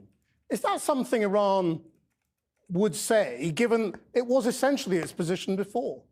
Look, the Americans know that Iran is not pursuing a nuclear weapon. The Americans know that Iran was never pursuing a nuclear weapon. Joe Kent said that in his resignation letter. Tulsi Gabbard said it under oath. The IAEA knows that. The nuclear program, human rights, terrorism, all of these are about Israel. The West supports ethno-supremacism in Palestine. Iran opposes to it. So Iran has been antagonized for decades. That's the real story. But isn't it because your enriched uranium got to 60%? You know, which is way in excess of what you need for a civilian program and is quite close to weapons grade. Obviously, that was going to raise suspicion. Oh, no. The weapons grade stuff is so fucking dumb. I'm sorry. Like, here, he's going to say something that is objectively correct, which is, or he might not even say this, but everybody fucking knows why Iran was enriching nuclear grade uranium. It was not so that they can have nuclear arms. It was so that they can have leverage to delete the fucking sanctions. I don't know why this is a major point of contention all the time. It's like mainstream media. You don't have to always lie at the behest of the organ. You don't have to always operate as an organ of propaganda for the state. Okay. You can have independent thoughts. You can look at the situation, for example, like the JCPOA, and realize that Iran was actually playing ball with the United States of America. Why were they doing that if they were so ambitious about developing nuclear arms? It's so fucking stupid. It is so obvious that the arrangement that they had was specifically for leverage. We all know it, but we act like we don't understand that was strategic ambiguity on Iran's part to keep leverage. Yeah, it's just so stupid, though, because like factually accurate information being analyzed by people with 3.5 fucking brain cells proves that this wasn't an ambitious program to fucking engage in nuclear proliferation. if that was the case, they wouldn't have fucking dealt with the JCPOA. They would have just built the nukes. Fuck. It's one of the things that makes me mad the most is like people that know better that play stupid when they have this conversation. And it's even worse when they end up believing the stupidity. It's very frustrating. Why did Iran produce enriched uranium at 60%? Because we had a nuclear deal and we made significant concessions. The United States, under Obama, cheated us. And then under Trump, they exited the deal. And then the Europeans and the British, instead of compensating, they obeyed Trump. And then after 2 years, the Iranians resumed their program. And they enriched uranium to 60% as leverage to put pressure on them. They know that. We know that. Everyone who's been following the case knows that. But this is not about the nuclear program. This is all about supporting this genocidal regime in Palestine. So do you think we are going to see progress? I mean, you're sounding quite hopeful that there is a lot of agreement. No, I'm not hopeful and I'm not skeptical. This is Trump. And I don't think anyone has an answer. But whatever happens, the Iranians will make sure that the United States fulfills its obligations, unlike on previous occasions. And can you just give us an insight into that? I mean, because you were at the talks in Pakistan, weren't you? I mean, give me a sense of sort of how difficult it is to negotiate with the Americans from what you saw. The Americans are not in charge. The Zionist lobby, the Israeli regime, Netanyahu, these are the ones who are in charge. They're the ones who are controlling the fate of the West. Professor Morandi, thank you very much. Thank you. So it's day 90 of President Trump's 4 to 6 week war in Iran. Earlier this week, President Trump and his seniors implied we were just a couple of days away from potentially getting a peace deal on the table. Yet overnight, there was a series of tit-for-tat strikes between Iran. Stop sending me Instagram links. Stop. Iran and America, leading to the US claiming that Tehran... I did see this. Is very funny. Jacob Kornblue posts interview with Josh Shapiro and Jonathan Martin of Politico, where Josh Shapiro says, denying AIPAC money is silencing Jewish voices is so funny.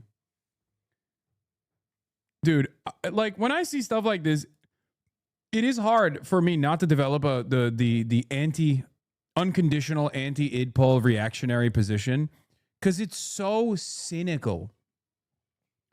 What the fuck do you mean an unbelievably powerful propaganda and influence peddling operation of a fucking nuclear armed foreign nation state that has gotten $380 billion from the United States of America is actually the equivalent of Jewish voices? What are you saying? There's no other group that you can do this for. You understand? None. Imagine it's like, you shouldn't get any money from ExxonMobil. Oh, wow. I guess you're silencing WASP voices. What the fuck? Yeah, rejecting money from the Chinese party of, the Communist Party of China is rejecting Chinese voices. You're rejecting Asian voices. Wow, you're silencing Muslim voices if you fucking reject Saudi money. What the fuck? It's ridiculous. Had conducted an egregious ceasefire violation. So where does all this leave the peace process? Well, CENTCOM has announced that there were indeed some US strikes overnight that would actually... Tim Miller had a shockingly good take on this. No, he's smarter than the rest. I'm sorry, I like Shapiro, but can we just be real? Nobody's being silenced. AIPAC and allied groups are spending more than anyone else besides tech if you lump in AI and crypto in these primaries. If Big Oil put 30 mil into a house race and people said Big Oil was trying to buy races, nobody would complain about that. We can acknowledge that anti-Semitism is a scourge that is on the right. Hold on. Doors open. Oh, Kaya's ready to fucking pounce. She's monitoring the situation. I have a guard dog, dude. I have an actual guard dog. She's a literal guard dog, bro. Kaya, come here. Hey. Thank you.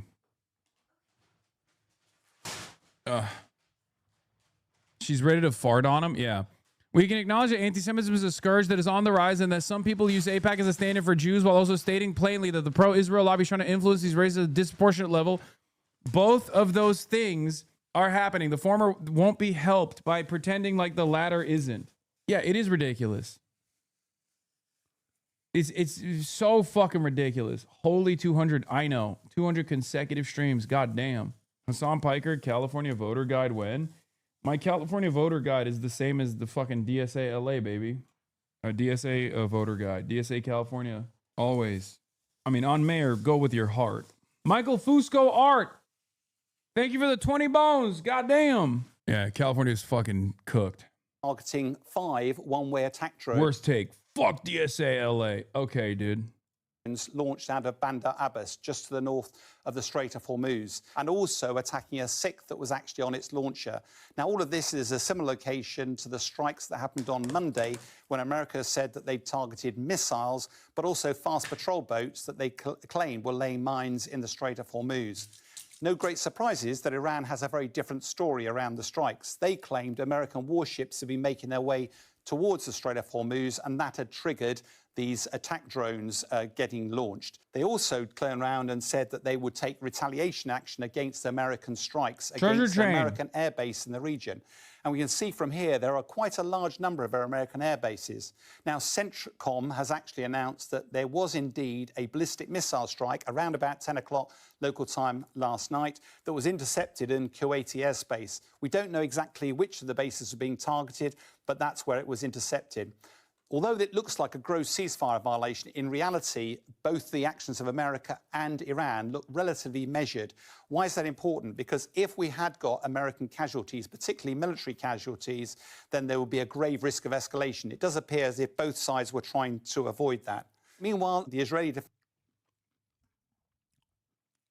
Treasure Train, 35% off. 5 gifted subs and more. Subscribe to the Piker Broadcasting Service, please. I need it. As always, big prompt. What Kami says, holy shit. 50 bones. Now you're shameless? Wait, why am I fucking shameless? Bitch, I'm about to have a fucking long drawn out legal battle. How is that shameless? Or hope not. I hope I don't have to, but what the fuck you mean?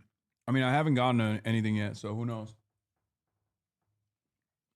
Closed Presence is back with 100 bones. Are we going to address the Dave Rubin bullshit? What the fuck did Dave Rubin say? Uh-oh. He said you sexually assaulted Anna? What the fuck? Is he out of his fucking mind that you sexually harassed Anna? Oh yeah, I saw that Anna Kasparian.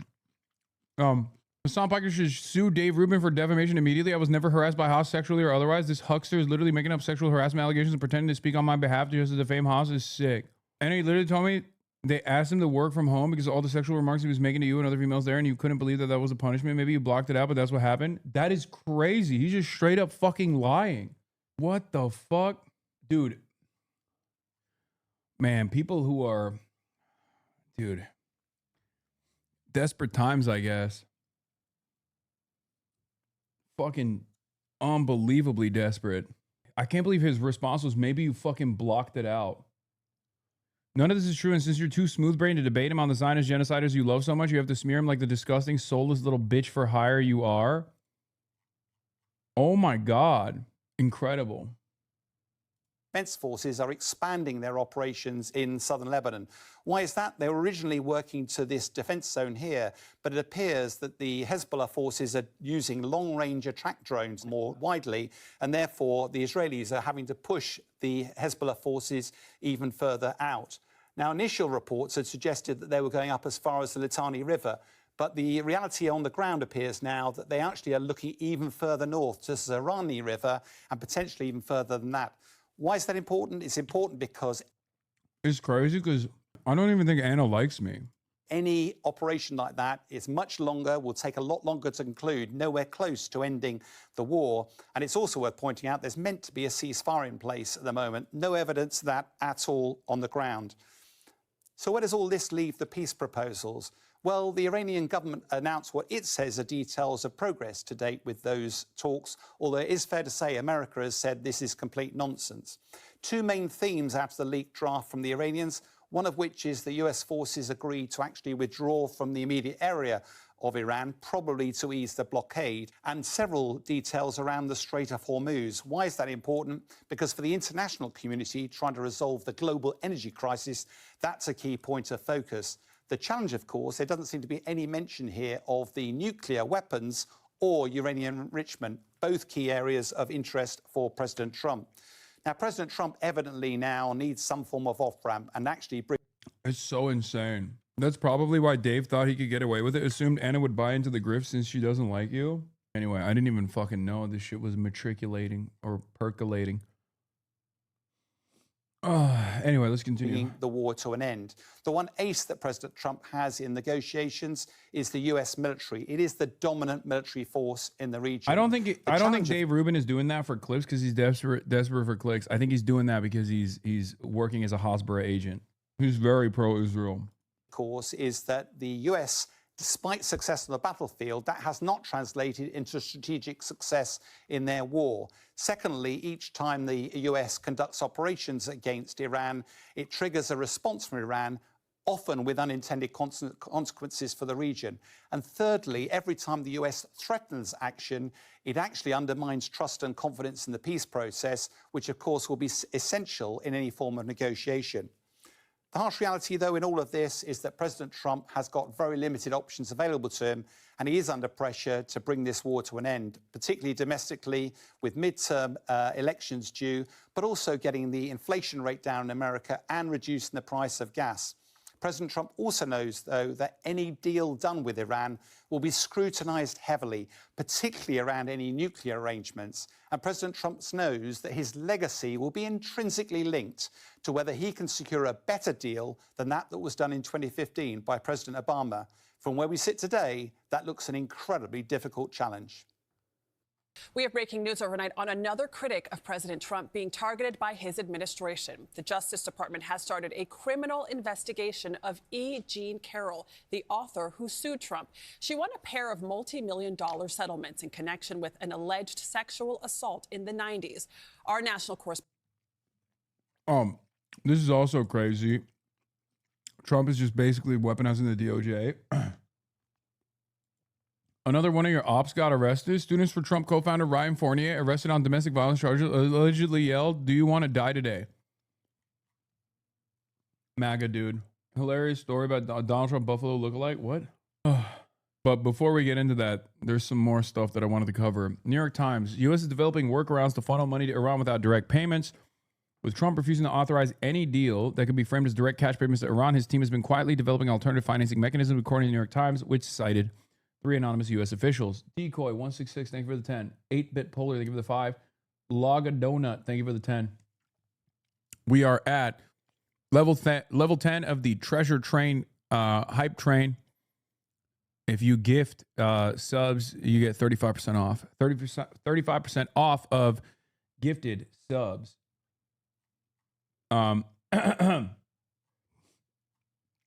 Gulf Arab states have been lobbied by Trump and his team to underwrite Iran's post-war reconstruction contingent on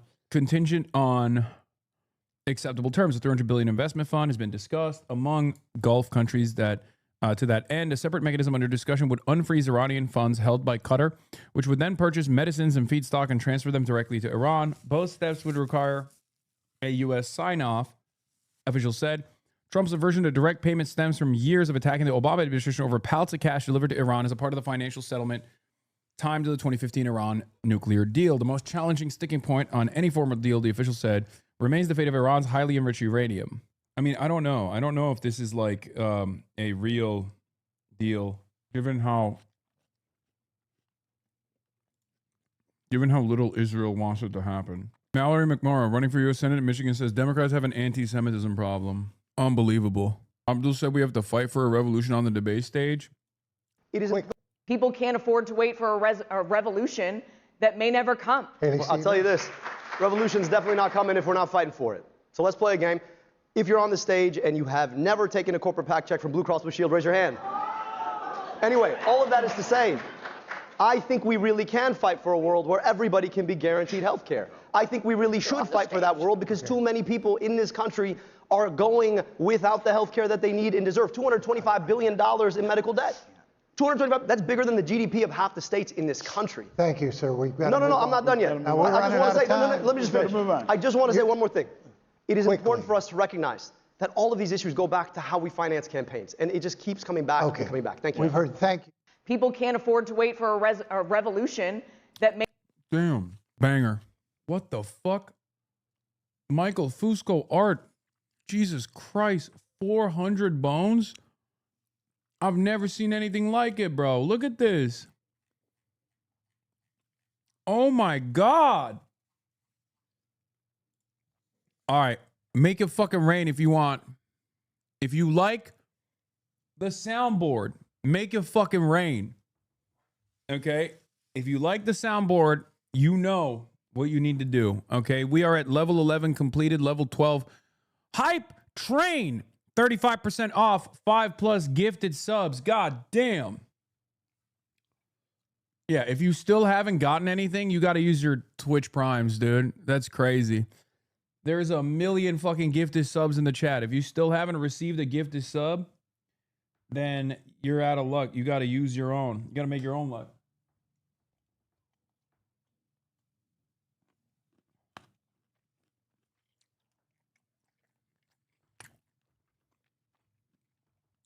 If we get the hype train level 14, I'll play it. Holy fuck. I haven't seen this big of a fucking gifted sub train since I had like election night coverage and I would run ads at the top of the hour. God damn. I need to farm subscriptions more, honestly. Oh shit, we're at level 14. Did I say level 14? I meant level 15. That's what I meant. Did I say level 15? I meant level 16. Oh, kidding. Uh-oh. Almost there at level 14 at the end. Send a sub my way, please. Up, level 15. You already know what it is. We are Charlie Kirk. We carry the flame. We'll How is Fox News feeling watching this, you think?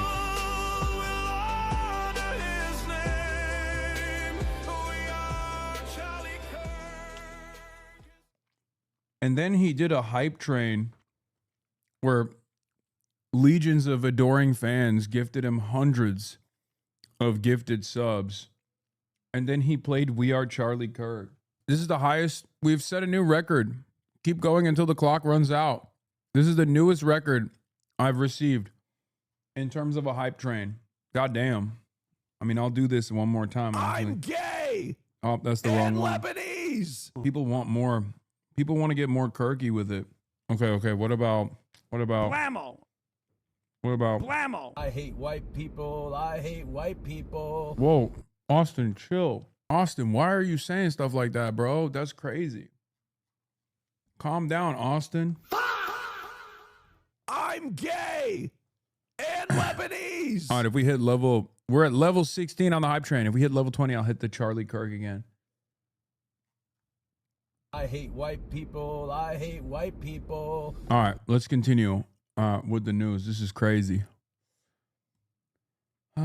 What is this? No, not yet. Not yet. 20 brothers milking it? Fuck yeah, I'm milking it. I haven't had a good run with subs in a minute. I haven't farmed subs in a fucking long ass time, dude. Close presents. What the fuck? I don't even know how many that is. What is happening? It didn't even show up on the leaderboard because it's so busted. 1,000? What the fuck? 1,000? God damn. Level 18 hype train. What the hell? Oh my God, no way. This has got to be so hard to comprehend if you're a fucking Fox News journalist that's tasked to watch my stream. You're like, what the fuck is this guy doing? Was it you or Vinny that would rip shirts for subs? It was definitely not me. That sounds like some goated shit that my goat Vinny would do. Level 18 hype train almost over. 3 minutes and 28 seconds left. Oh, you mean Will? Yeah, Will does that. Have you ever done a subathon? No. Would you? No. Brother, my life is a subathon, if you haven't noticed.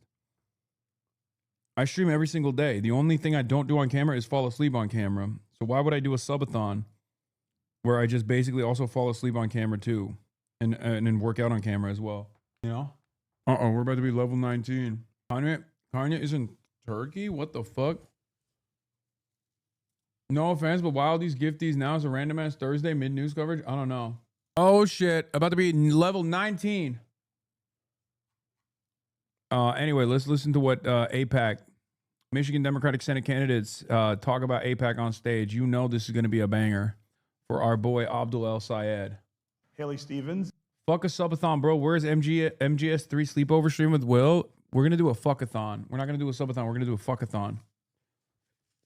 And a Toyota-thon. Level 19! One more level remaining until level 20. Take money from AIPAC.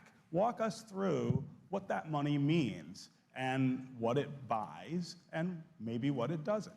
Well, look, my campaign for U.S. Senate for Michigan is a love letter to our state, and I am deeply proud to have grassroots support coming from grocery clerk workers to retired teachers to factory workers and the like. I'm also deeply and the Israel lobby. Honored to have the support of former Governor Jennifer Granholm, Congresswoman Brenda Lawrence, and Debbie Stabenow standing alongside me, individuals who fight for Michigan and win for Michigan, which is absolutely what I want to do as Michigan's next U.S. Senator. Look, Michiganders are frustrated because we have not done comprehensive campaign finance reform. Mike Rogers will not vote for comprehensive campaign finance reform like I have in the House of Representatives. We squarely need to put people at the front of our agenda. Thanks. And So, look, but campaigns again, are about movements how of do you- ideas, Stephen. Campaigns are about movements of ideas. And I articulate positions of freedom and democracy and what Michigan needs to succeed at the global stage and nationally. And you're also just not answering the question. Go ahead. Look, at the end of the day, it also buys $3.5 billion sent to a foreign military that could be used here to give glasses here, to provide healthcare here, to build schools here. That's where our money should be used. And look, people know me. I say the same thing everywhere. I come to Mackinac, tell you all I want to tax billionaires. I go down south, tell people I want to tax billionaires. I say the same thing to everybody. If you want to support my campaign, fantastic. If you don't, if it comes down to having more money from a donor or having a message, I'm going to choose a message every time. And I think that's the difference. That's what we need in our politics. We're going to go to Mallory McMorrow next. I appreciate that. And messages are great, and you actually... Oh my God, bro. Stevens is so bad. The only solution is to shit your pants on stage in hopes that it makes no one remember what you said. Yeah, Haley Stevens is incredible. I mean, this race would be over if it was Haley Stevens versus Abdul Sayed. Okay? This is not real, chatters. People are getting duped by this. I hate that it's not real. And by people, I mean me. I got duped by it for a second. I was dancing my fucking pants off. Stevens giving the weakest what Michigan means to me answer was a surprise. Thought she nailed in that closing statement. Yeah, this dude, this debate is here. I'm gonna tell you exactly what it was going to be. Okay. Haley Stevens comes up and says, my campaign is a love letter to Michigan. I love Michiganders. Michiganders want me to take billions, or want me to take tens of millions of dollars from Israel. I love Israel. I close my eyes. I think about Israel all the time, which is what Michiganders care about. And then Mallory McMorrow comes up and says, oh, well, you have great ideas, but the reality is I'm actually pragmatic, and I don't think better things are possible. I think modestly, marginally, incrementally better things are possible. Okay? And that's what Mallory McMorrow is going to say. And then Abdul's like, I will literally physically engage fascists if necessary. I put up 3 plates. I've never taken a single fucking dime from a corporate PAC. And we have to start punishing ICE agents, and also billionaires are the enemy. And then everyone else there looks silly in comparison. Everyone else looks fucking silly in comparison on that stage, because he's just like, this is it. Level 19 at 10. Oh no, we're not going to make it to 20. It's 9 seconds remaining. We are not going to make it to 20. Michael Fusco hard. Oh my God. He put it at 100. Oh my God. Okay, this is a special level 20 hype train. Level 19 complete. We're at level 20 hype train. So, of course, we have to do this. A voice in the storm, a man of conviction, a heart reborn. Buzzer beater. He spoke the truth when the cost was high. He lived for Jesus, unafraid to die. We are Charlie Kirk. We carry the flame. We'll fight for the gospel. We'll honor his name. We are Charlie Kirk. His courage our own. Bro, this song is a banger. This is like soundtrack to a meet cute love story in Hawaii. Okay. Yeah, we got the Chinese version if we get level 22 hype train. Level 22 hype train, we play the Chinese one. We'll make heaven known. A husband, a father, his family held near. A home built on scripture, on faith without fear. The world tried to silence, but his voice remains. In us it echoes, in Christ it sustains. Oh my God. We are Charlie Kirk. Is this AI? We carry the flame. We'll fight for the gospel. We'll honor his name. It's kind of We good. are Charlie Kirk. His courage our own. Together unbroken.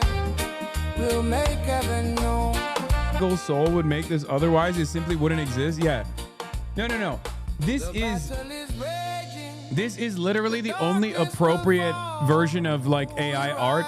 Something that no human being would ever come up with and no human being would ever make in any other circumstance. Eternal. The cross is our guide. With God as our captain, we march side by side. We are Charlie Kirk. Carry the flame. We'll fight for the gospel. We'll honor his name. We are Charlie Kirk. His courage our own. Together unbroken. We'll make heaven known. We are Charlie Kirk. Charlie Kirk. Forever alive. Charlie Kirk. With God we will rise. We Charlie Kirk. With God. Charlie Kirk. I'm sorry, but this went stupid hard, bro. I mean, straight up. This actually went fucking stupid hard. This is literally 50 First Dates soundtrack music, like straight up. Like this fits in the score of a movie where Adam Sandler is the main character and you got the Paved Paradise, Put Up a Parking Lot, in one of the songs in the rotation. And then this song comes up when you're driving your fucking convertible vehicle. Okay, you're driving your convertible to this girl's, the first date that you're going to go on with this woman, okay? And this is blasting in the background. But his voice remains. It's just, yeah, Rob Schneider is there for some reason. He's getting into some goofs. Please never direct a film. Yeah. Adam Sandler is Charlie Kirk. And Rob Schneider is Erica Kirk in 57 First Dates. Song got my streamer acting like Joe Rogan with AI music, shaking my head. This is a banger. Support a real artist. Okay, we're at 21. If we get to 22, I'm gonna play the Chinese one. Okay. Also, is the Chinese one AI? Because there is a non-AI Chinese one that I used to play all the time from this influencer, or not influencer, but she's like a music student, I think. You know, there's a real version of this, right? Oh, this is the one, I think. Okay, never mind. This is not even AI. I'm pretty sure this is not. If this is the right one, this is not AI. Oh, never mind. This is AI. Sorry. There is one from a woman. Yeah, this is the one that's not AI. Oh, no, not this, dude. What the fuck? First to Kirk as a Japanese pop star at my local gym. Someone has to have it.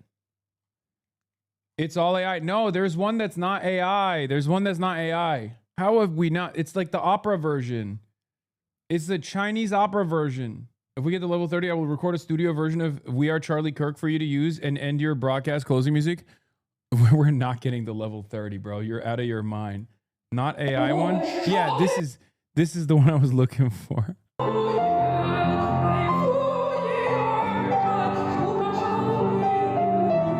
I wish this was longer. This is why black people don't rock with you. You are embarrassing. What? I'm sorry.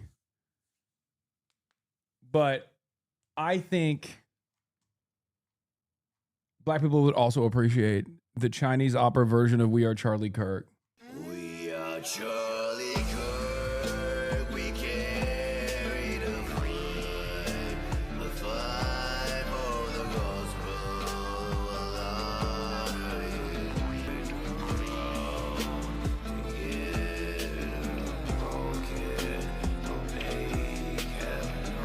Okay, enough. What am I doing? We're at level 21. We're not getting to level 22 anyway. This is how I know you don't listen to music anymore. Please start again. Even if it's M83 and the strokes in your cute little millennial glasses, please listen to music again. Wait, are these glasses millennial? Am I fucking wearing millennial glasses? What the hell is millennial about these? He did not actually say they tried to tell us that Black Lives Matter. As in the implication is like everybody obviously understands Black lives don't matter. What? I'm sorry. Oh, 30 seconds left on the hype train. Level 21, 20 seconds left. 20, 19 seconds left. If no one salvages this, I'm just playing Tom McDonald for the rest of the fucking stream, dude. Fuck it. And then it's over. Twitch is capping ViewBotter's view counts right now. Banks went from 30K to 3K. Mitch Jones, Sear, all capped. Wait, really? Wait, what? No. All right, you know what? Instead of this, I will be playing the USSR version of Charlie Kirk for you guys. Just because we got the fucking level 21 or whatever. Он стоял непоколебимо, голос среди бури, человек убеждений. Yeah, everyone dropped but you.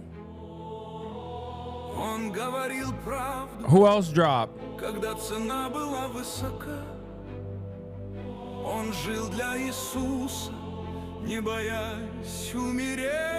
Мы Чарли Кирк, мы несем пламя, мы будем сражаться за Евангелие, мы почтим его имя.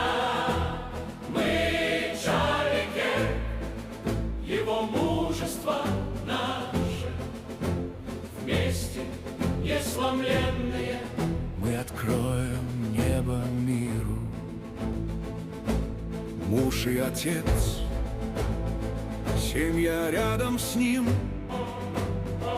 дом, построенный на Писании, на вере без страха. Мир пытался его заставить замолчать, но голос его остался, он звучит в нас и поддерживает со Христом.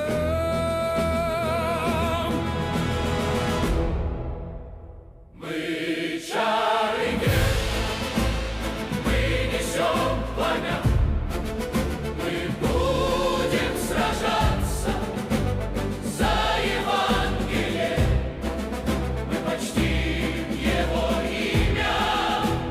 Мы Чарли Кирк. A whole lake dead because of this song, and buddy, it was worth it. Counting or not counting chains unbroken. I just need you to understand there is literally a Fox News correspondent, possibly a Manhattan Institute think tank guy and maybe federal agents in the chat right now watching this alongside 33,000 of you. Charlie said counting or not counting kulak violence.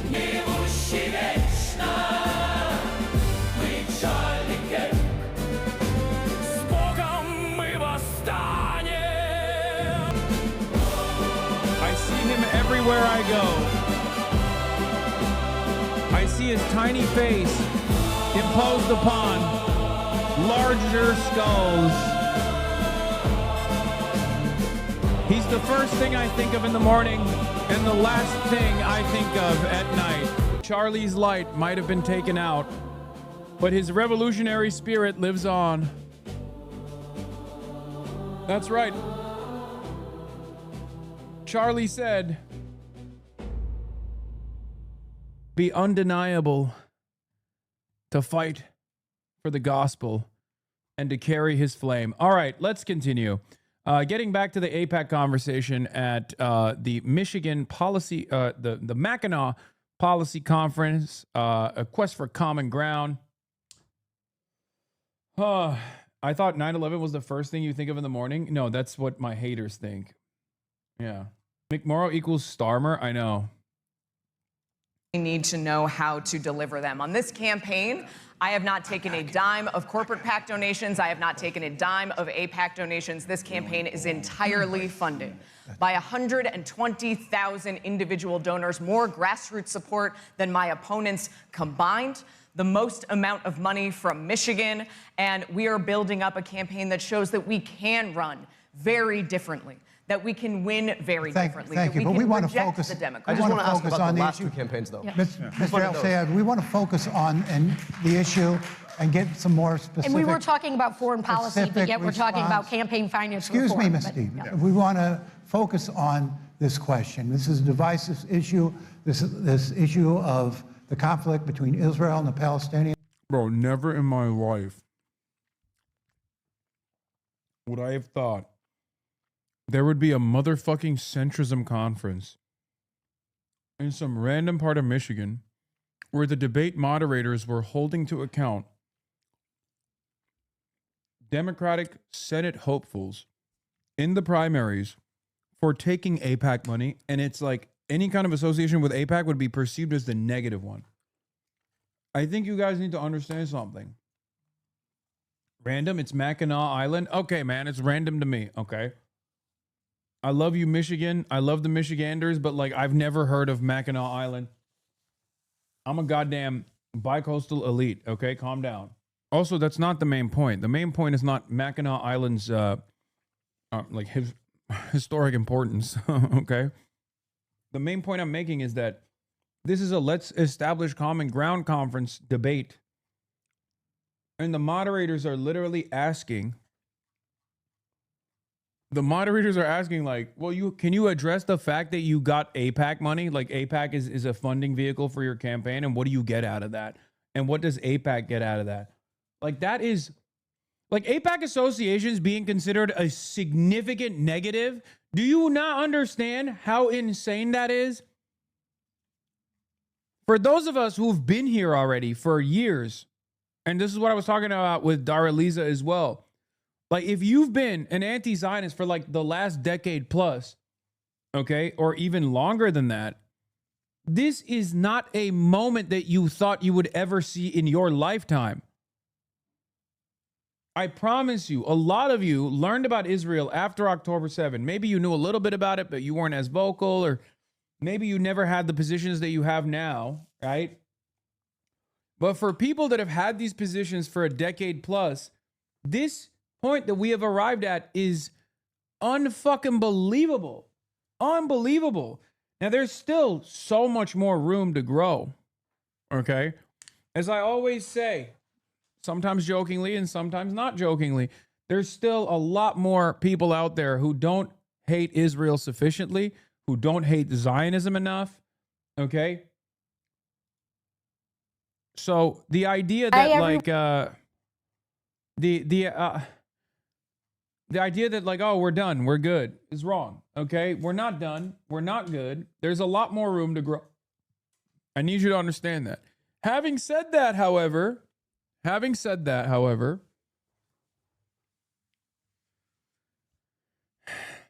given what this conversation used to look like, given what the overarching attitudes used to be, it is unbelievable that we're here. It has divided obviously the three of you, but also your party. And you have many Democrats, Jewish Democrats, raising concerns about anti-Semitism. Is there an anti-Semitism problem in the Democratic Party? Ms. McMorrow. There is.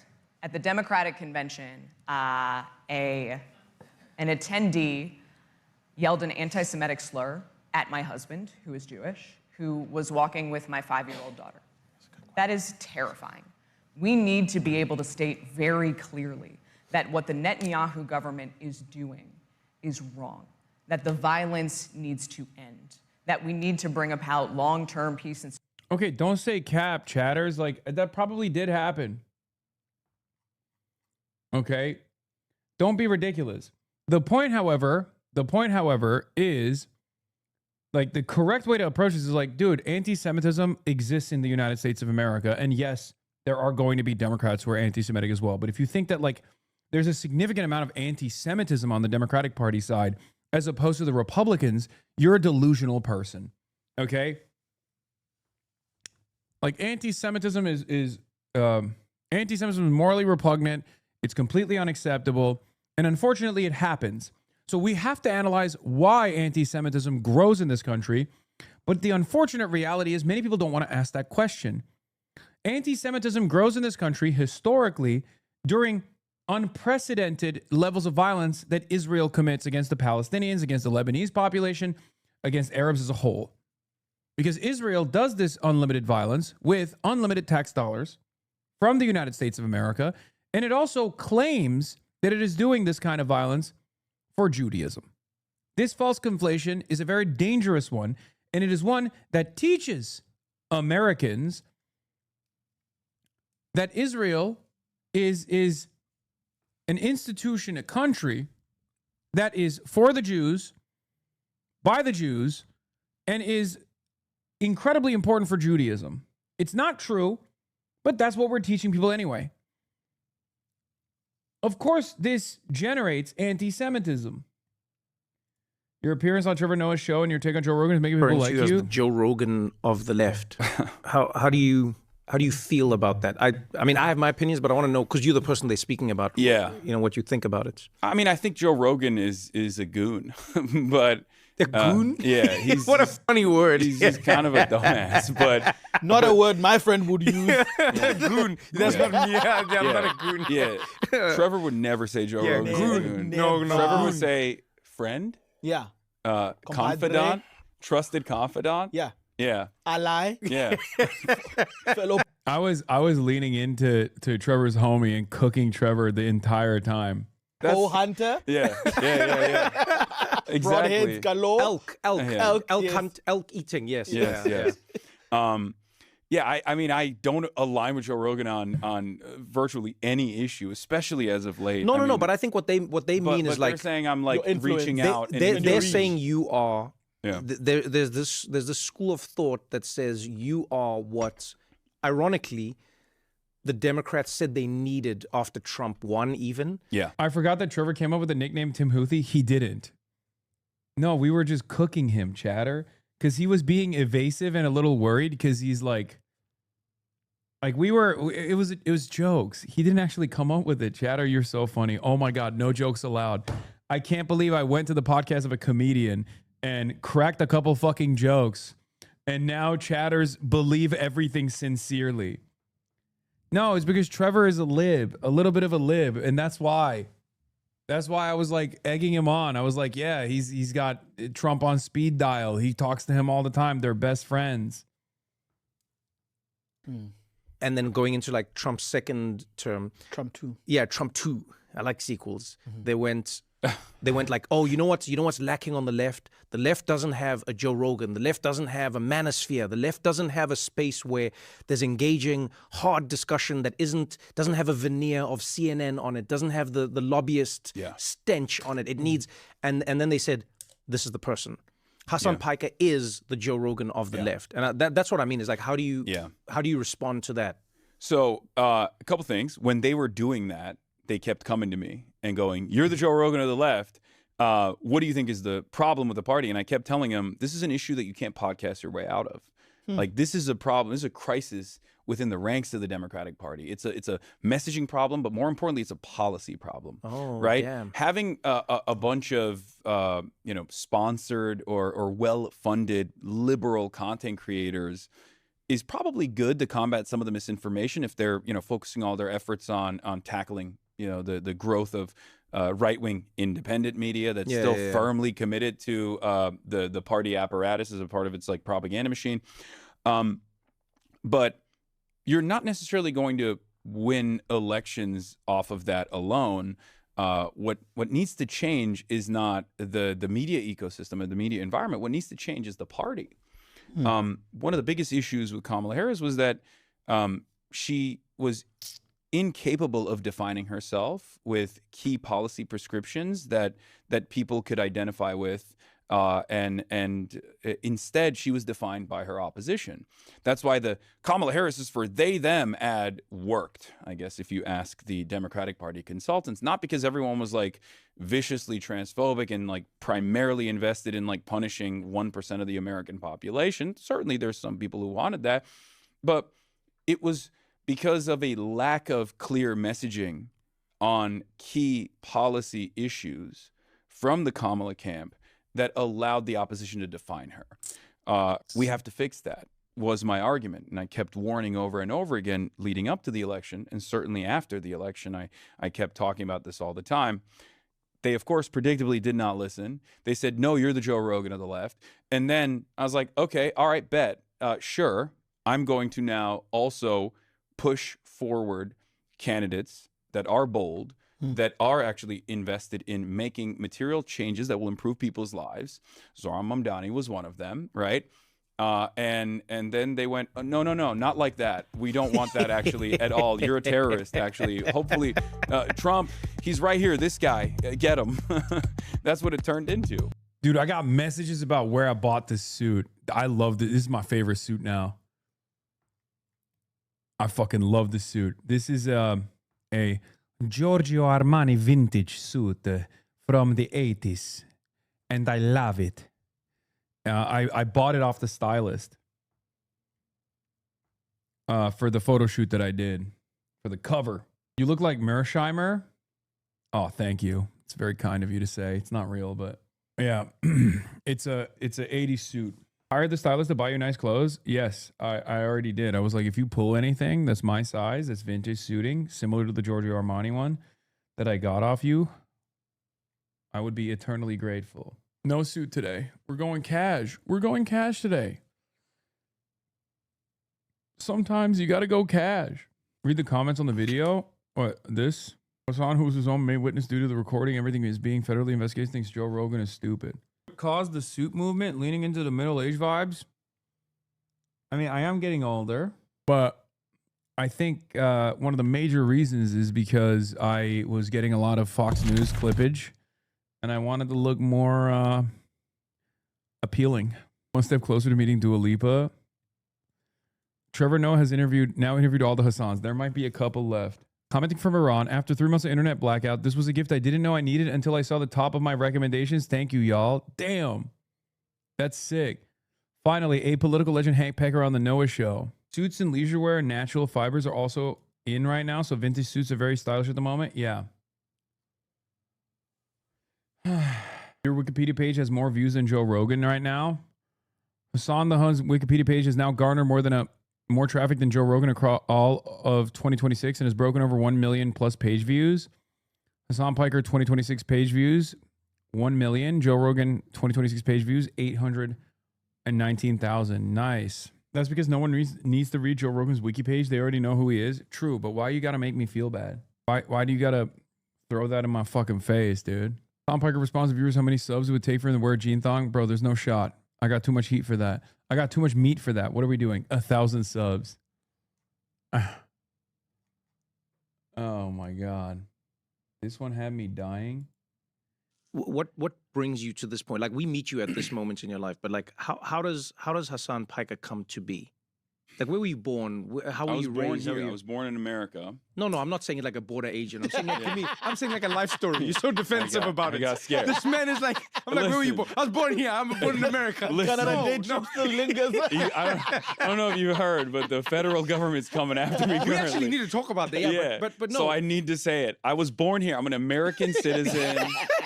I could run for president. I would never do that though. So don't get scared. Oh man, you know what's funny about this is I do find it hilarious that over the years, in a good way, I'm not saying this in a bad way at all, but over the years, the border agents at American airports and ports have become increasingly immigrants. Yeah. Oh yeah. So it's interesting to be at the border, interviewed by an immigrant who's now, I'm assuming, an American citizen. It's an amazing experience for an immigrant. Yeah, but it's also Because interesting. they get it. Yeah, but it's also interesting when it feels like they're more likely to kick you out. Yeah. No. Never had that feeling. You've never had that feeling. Never. That's crazy. No. In fact, I feel like it's a it's give like, him hell. I have a 9-hour shift, but you, on the other hand, 30 that's beautiful. days. No, have I a like good that. time. I like that. I've never felt that way. You have an unbelievably positive outlook. Yeah, but that he's a I- positive guy. That I think is borderline naivete and maybe even dangerous. You know how many times I've gotten through with that attitude? That's crazy. My I have Spanish the- is great at the border. What are you talking about? I have Passport control. What brings? Yeah, when I heard him say that, I was like, what the fuck is this man talking about? That was one of the first things he told me, too.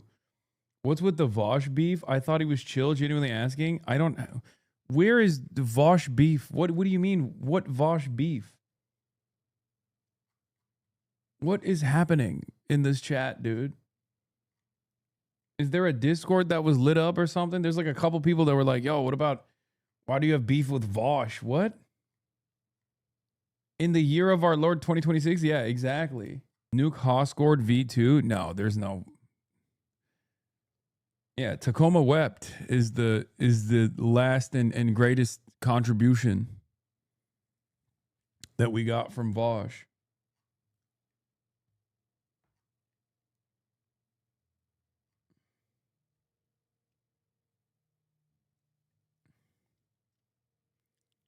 Anyway, let's continue. Security with for this. Palestinians Okay. and for Israelis, and that turning that into not an anti-Netanyahu, but an anti-American Jewish message is dangerous. But at that convention, you said,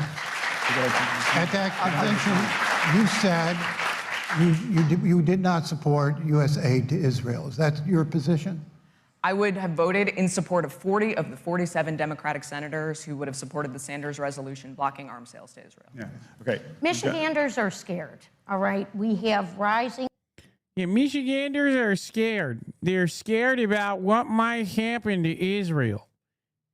Michiganders want to give unlimited arms to Israel.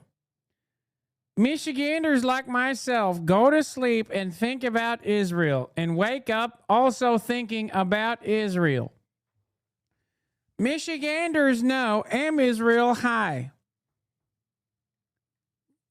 Michiganders love Israel. It's the greatest country. It's much smaller than Michigan. I'm scared. You put me next to a brown Muslim man. Michiganders know brown Muslim men are scary. Political violence and extremism. A temple in my congressional district was blown up by a homegrown terrorist. I serve in the Congress on behalf of an incredibly diverse district, and I am also, leading on combating anti-Semitism in a bipartisan way. That does not have to be a partisan thing. I am, a proud Democrat who has been clear and consistent in a tough time about a horrible, brutal war. Yeah, Jay Mershon, that's what you get for fucking peddling misinformation. Take a day off. We need to move along. Mr. El Sayed, can you answer? So, look, I know what it's like to be discriminated against because of how I pray. And I know that anti-Semitism and Islamophobia tend to go hand in hand. And the real issue when it comes to either of them is the scourge of white supremacy. And I think it's absolutely critical for us to differentiate between love, respect, and admiration for Judaism and the Jewish people, and a continued policy that has us sending our money to a foreign government.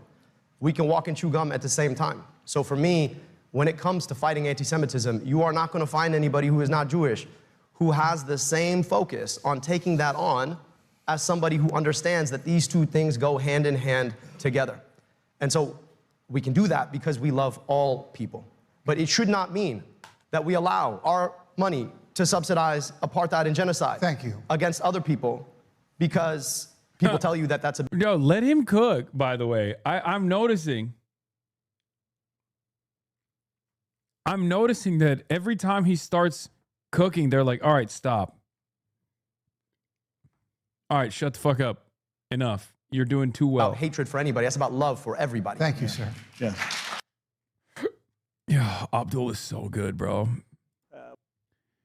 Bizarre moment at the Michigan Senate debate after Haley Stevens says the filibuster must go. She asked the Democrats should use the filibuster to not allow the big ugly bill to pass this increase their debt. Pressed on whether she opposed or supposed to filibuster, Stevens says we should remove the filibuster so Democrats could have voted down the legislation, the tax bill.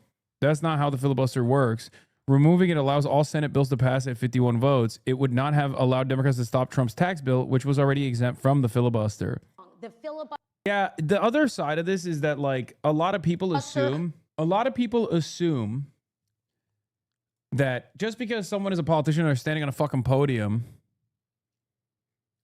that they automatically are intelligent or knowledgeable on everything they speak of. Now, of course, Haley Stevens should be knowledgeable on how the filibuster works. She is, after all, running for the Senate, right? But you'd be shocked at how not knowledgeable the average politician is. Must go. The filibuster must go so that we can codify health care. And by the way, Nolan, to your other good question about the debt and the deficit, we should use the filibuster to not allow the big ugly bill to pass that increased our debt and at the same time eradicated So we're not going to filibuster Medicaid. here. So wait, you said you would get rid of the filibuster, but you also want to use it. Which one is it? I said I want to remove the filibuster. Right, but then you just said you should filibuster what's going on with the deficit, right? I mean, it's pretty simple. While we have it, we should use it. And when we have the power, we should eradicate it, is what she should be saying. But I don't know if she understands that the bill that she's talking about was not something that you could have filibustered anyway. I'm saying that I want to change the rules, of which I've been a part of. I voted for rules packages on behalf of the people of Michigan. And I believe, Stephen, what I said is we should remove the filibuster so Democrats could have voted down the legislation, the tax bill. That's what I was saying. Democrats should have been able to vote down the tax bill, Stephen. That's why I said we need to get rid of the filibuster. That tax bill should not have happened. Okay, let's talk about the rules. They're cooking her. Setting that aside, notable that all three Michigan Democratic Senate hopefuls call for nixing the legislative filibuster at the debate. I believe we have to abolish the filibuster. We have to get rid of the filibuster. The filibuster must go. Michiganders. Gaslighting the debate moderator about what she said. Yeah. Who's worse, Fetterman or her? I mean, Fetterman is genuinely the worst. Like, I probably think Fetterman is worse than Haley Stevens, but that's not really a metric because Fetterman is not just like any Republican. Fetterman is one of the worst Republicans in Congress, even though he's a Democrat.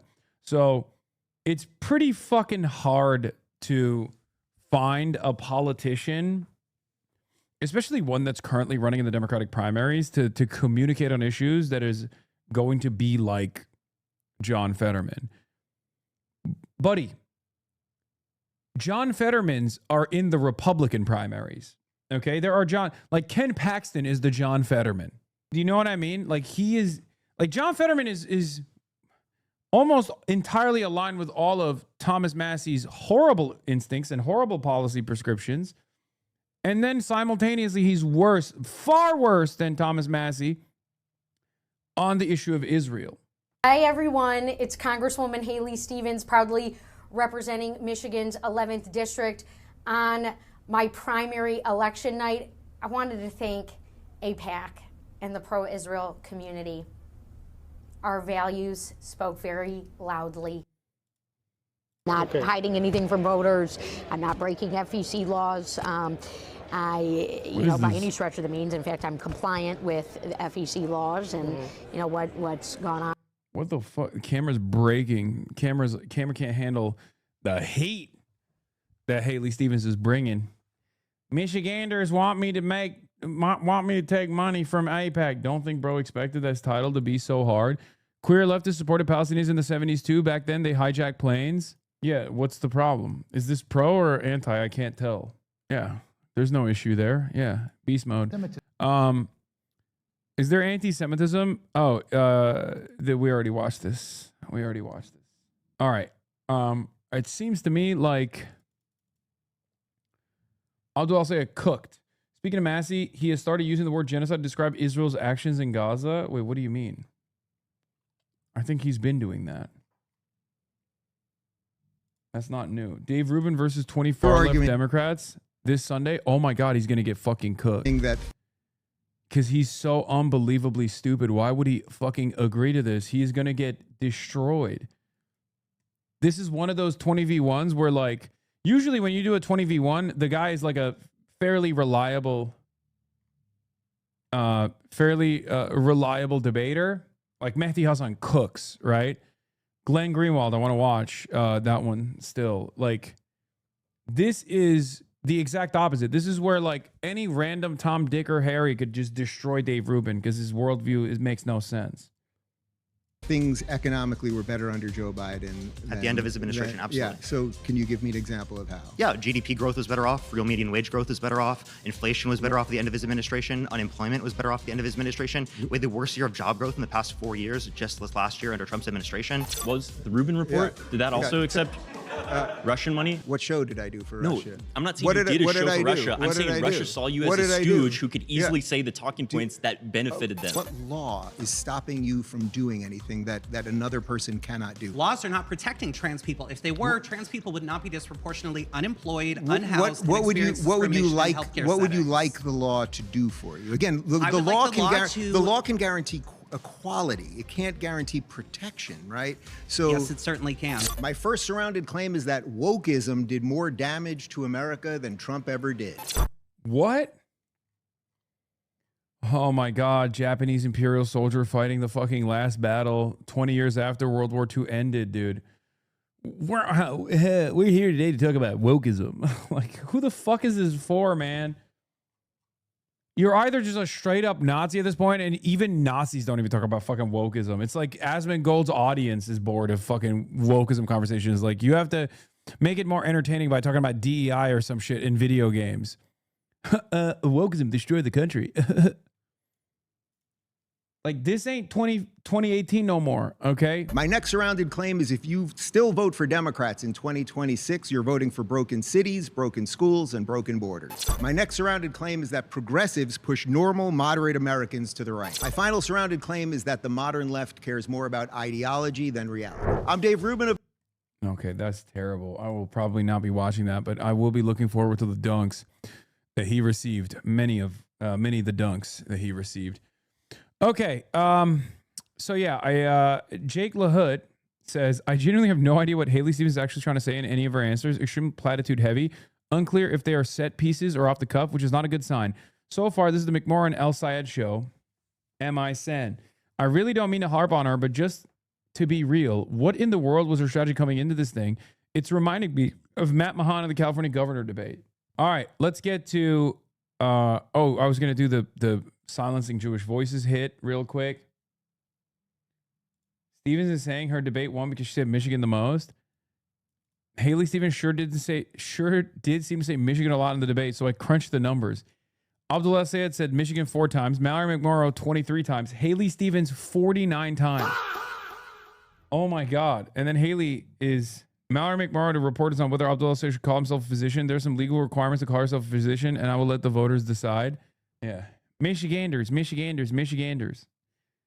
mean, Haley Stevens' debate performance was dog shit, and it's not surprising at all because she is utterly devoid of charisma, which is part of the reason why she's perfect she's a perfect corporate stooge, perfect stooge for AIPAC.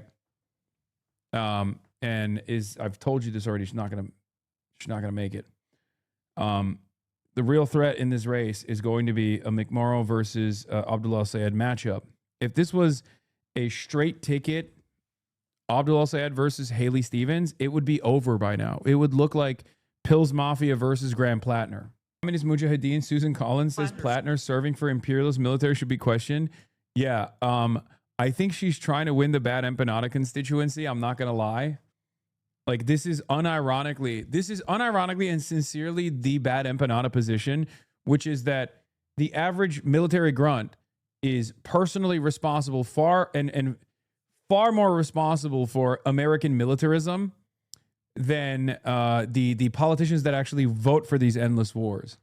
Okay, so I think she might actually win over the bad empanada vote. I mean, he's in Argentina. He can't vote, obviously. And I don't even think he's allowed to vote in Argentina either. But regardless, all 18 of his fans that are in the replies of every single person spamming bad empanada owned you, which is the peak of praxis, of course, or bad empanada called you a Zionist, which is, again, the second peak of praxis, will be voting for Susan Collins, it seems. Says that you sent him to war, but in fact, he enlisted twice. Correct. What is your comment on that? Well, first of all, he not only enlisted twice after the war was started, but he also went to work for a security company, a controversial one named Blackwater.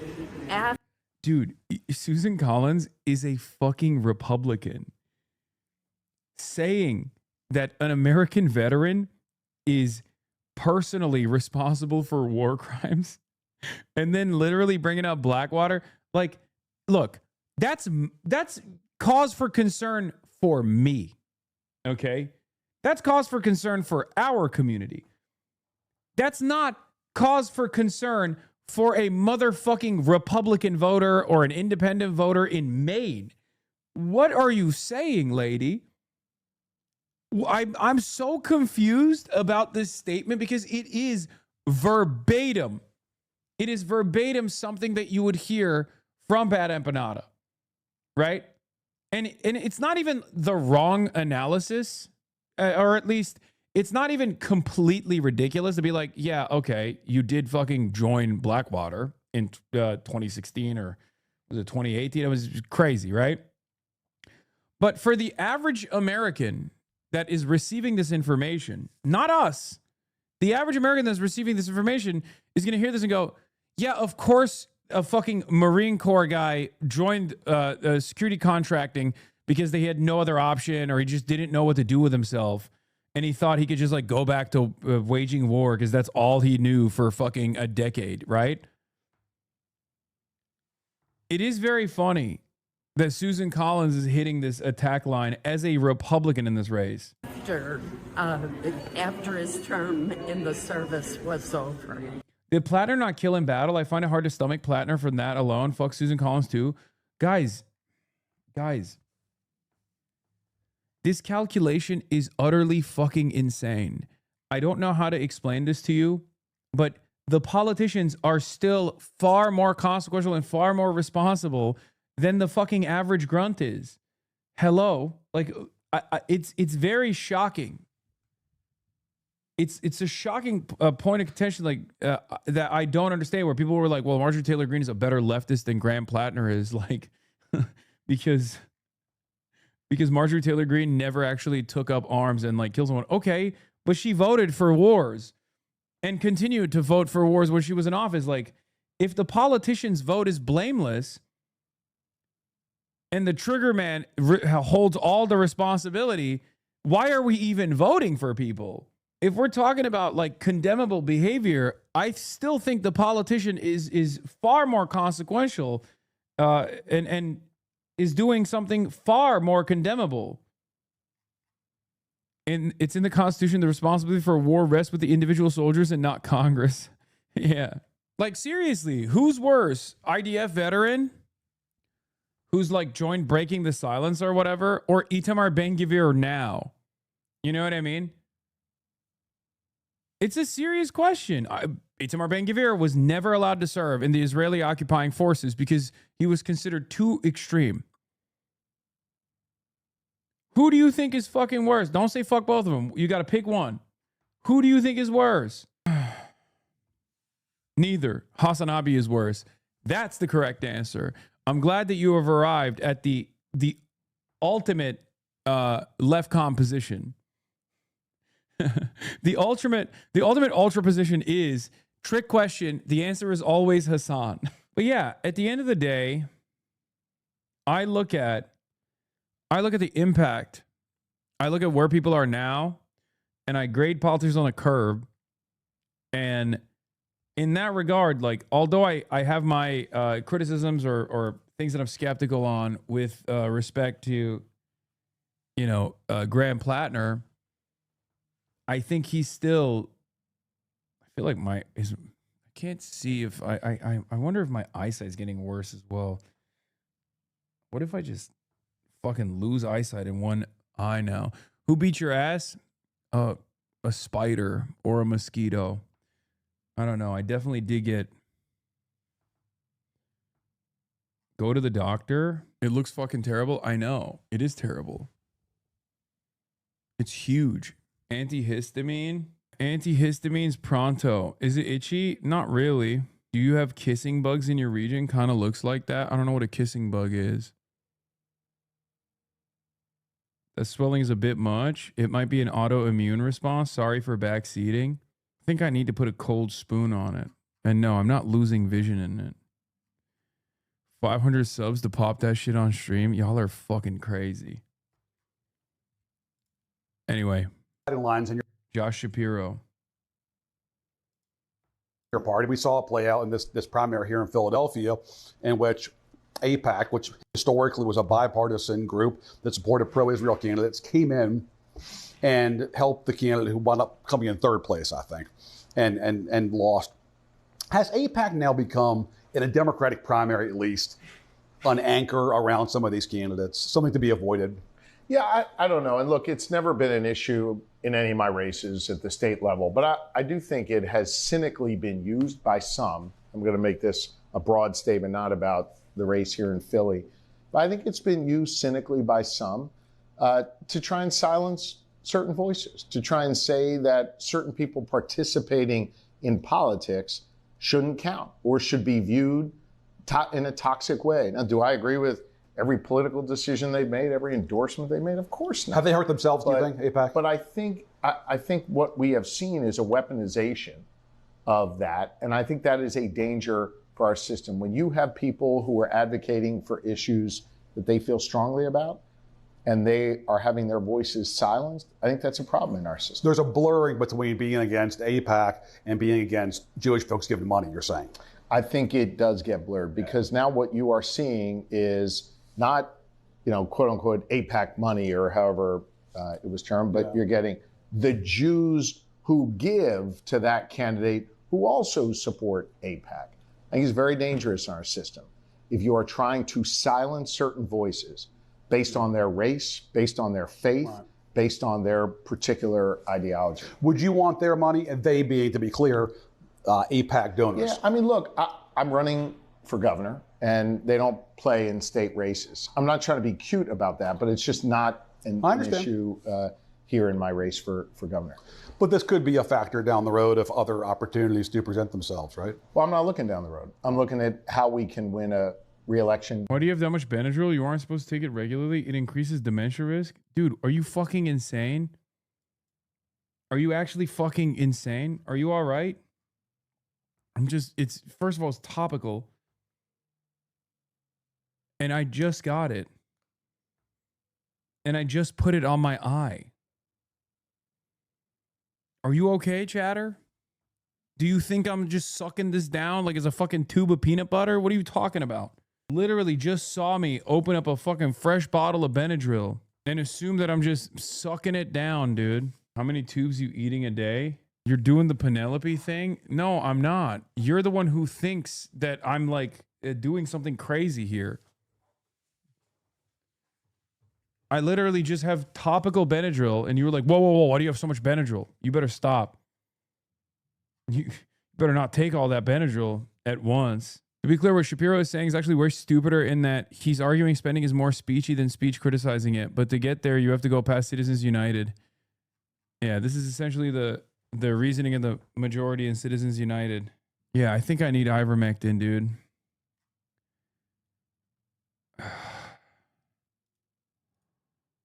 Oh, I was going to show you this as well. Jonathan Pollard, U.S.-born Israeli spy Jonathan Pollard admits Israel will have to go to war with Turkey and Egypt once they finish off Iran, Gaza, and Lebanon. I'm not so sure that we will have as easy a time with the Turks as we've had with the Iranians. I've been following Turkish military doctrine, and the strongest army in the Middle East. The storm is coming. Yes, of course. And they're a member of NATO. And even worse, they're a member of NATO. So I look at Iran as a problem we absolutely have to finish, and I'll explain what I mean by that. Gaza, same thing, and the Hezbollah. Why? Why am I fixated on this now? Because NATO, we have to be prepared. They are a part of NATO, strongest army in the Middle East. We must defeat them. We must delete them. For the next war, which will be probably against Turkey and Egypt. I'm not. Yes, Turkey has the second largest standing military in NATO after the American one. Turkey's military is also trained in counterinsurgencies as well against, Kurdish militias and villages. But the Iranian defense systems are far better than the Turkish ones, let's be real. And yes, Egypt is not even a point of contention here. Yeah, I mean, as I said, it's Enzig, right? This is Enzig shit. It's Enzig mindset. Straight up. That's what it is. People who are, there are talking heads in Israel who legitimately are trying to push for this. And that's where we're at. Yeah, Berkeley IGS poll shows top 2 vote getters advanced in November. Karen Bass, 26%. Nithya Raman at 25%. Spencer Pratt at 22%. And Ray Chen Huang at 9%. Spencer Pratt also, Matt Hamilton reports, new last week, Nithya Raman's campaign staff pushed activist Ray Huang to drop out and back Raman with discussions of financial support and possibly a seat at the table, as Huang told me. You can be the savior of the left, Huang said. Her staffer was told. Huang refused. And then Spencer Pratt said, Ray Huang is a real one. I disagree with her on almost everything, but I respect that she actually walks the walk, unlike these corrupt champagne socialists like Nithya. Guys, please don't say based. Oh my God. Oh, I have no say in this. I'm not going to say anything in this. I'm not going to, oh God. Oh yeah. We're getting Bass again, aren't we? Maybe. I think it's the point where it's looking like it's going to be a Pratt Bass matchup, and Bass, if we're lucky. Oh, this conversation was insane. I saw this last night. Chat knows how to bait like professionals. No. Nithya is the spoiler. I think Ray Huang is a wonderful candidate who did not get, for one reason or another, the appropriate looks to push herself up the ranks. And unfortunately, for many of you, it doesn't matter. And you get lost in the sauce. Like, there is no viability at this point, especially 2 weeks out. There's no viability even a month out, when there were other people who were ahead of her. I don't know what happened with the matching funds and all this other stuff, but it's just like, Hasanabi bump didn't work this time. That's why, I mean, listen, I've already told you guys this, but like, me linking up with a candidate is not going to make it or break it. It's not the end all be all. And I purposely stayed away from the race when there were 2 DSA candidates. I don't even want to touch it with a 10-foot pole. It's unbelievably busted. Address this. It's time. Okay, calm down. It's not happening. The real crazy one is, if Tom Steyer straight up said Israel is committing a genocide, I would have fucking pushed for him. And he might still win he might still get in the top 2 without my aid. But he just could not commit to it. I think if Tom Steyer came out and actually, cut above, I mean, he He did communicate on the issue of Israel far better than all the other candidates, but like he still would not commit to saying Israel committed a genocide. And it was, I think that would have literally dusted Becerra. Like if he came out and was like, Israel did a genocide, we got to do it like as a governor, you know, I'm going to commit to making sure that we're not, you know, spending our resources on a country that is, you know, doing war crimes, all this stuff. I think that would have genuinely put him far ahead of the pack.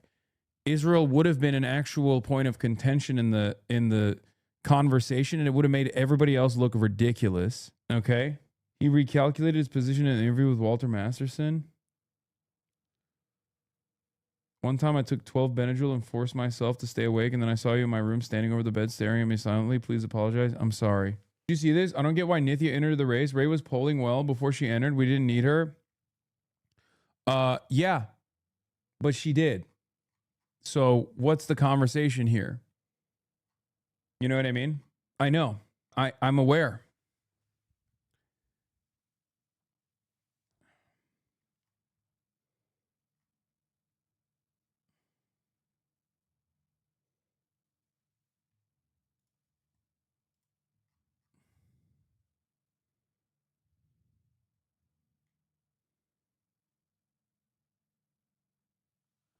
Anyway, yeah, I don't know what she's doing. She's doing some crazy shit too. This whole like quote retweeting Spencer Pratt and saying it's clear that LA is fed up with the status quo, which is why I'm running for mayor. I trust voters will vote for a change that bends the arc of the moral universe towards justice and good.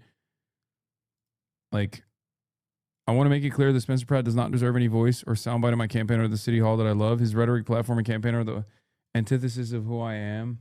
It's Steyer versus Becerra. Steyer needs to lock the fuck in. Yeah. The numbers guy might be in hot water.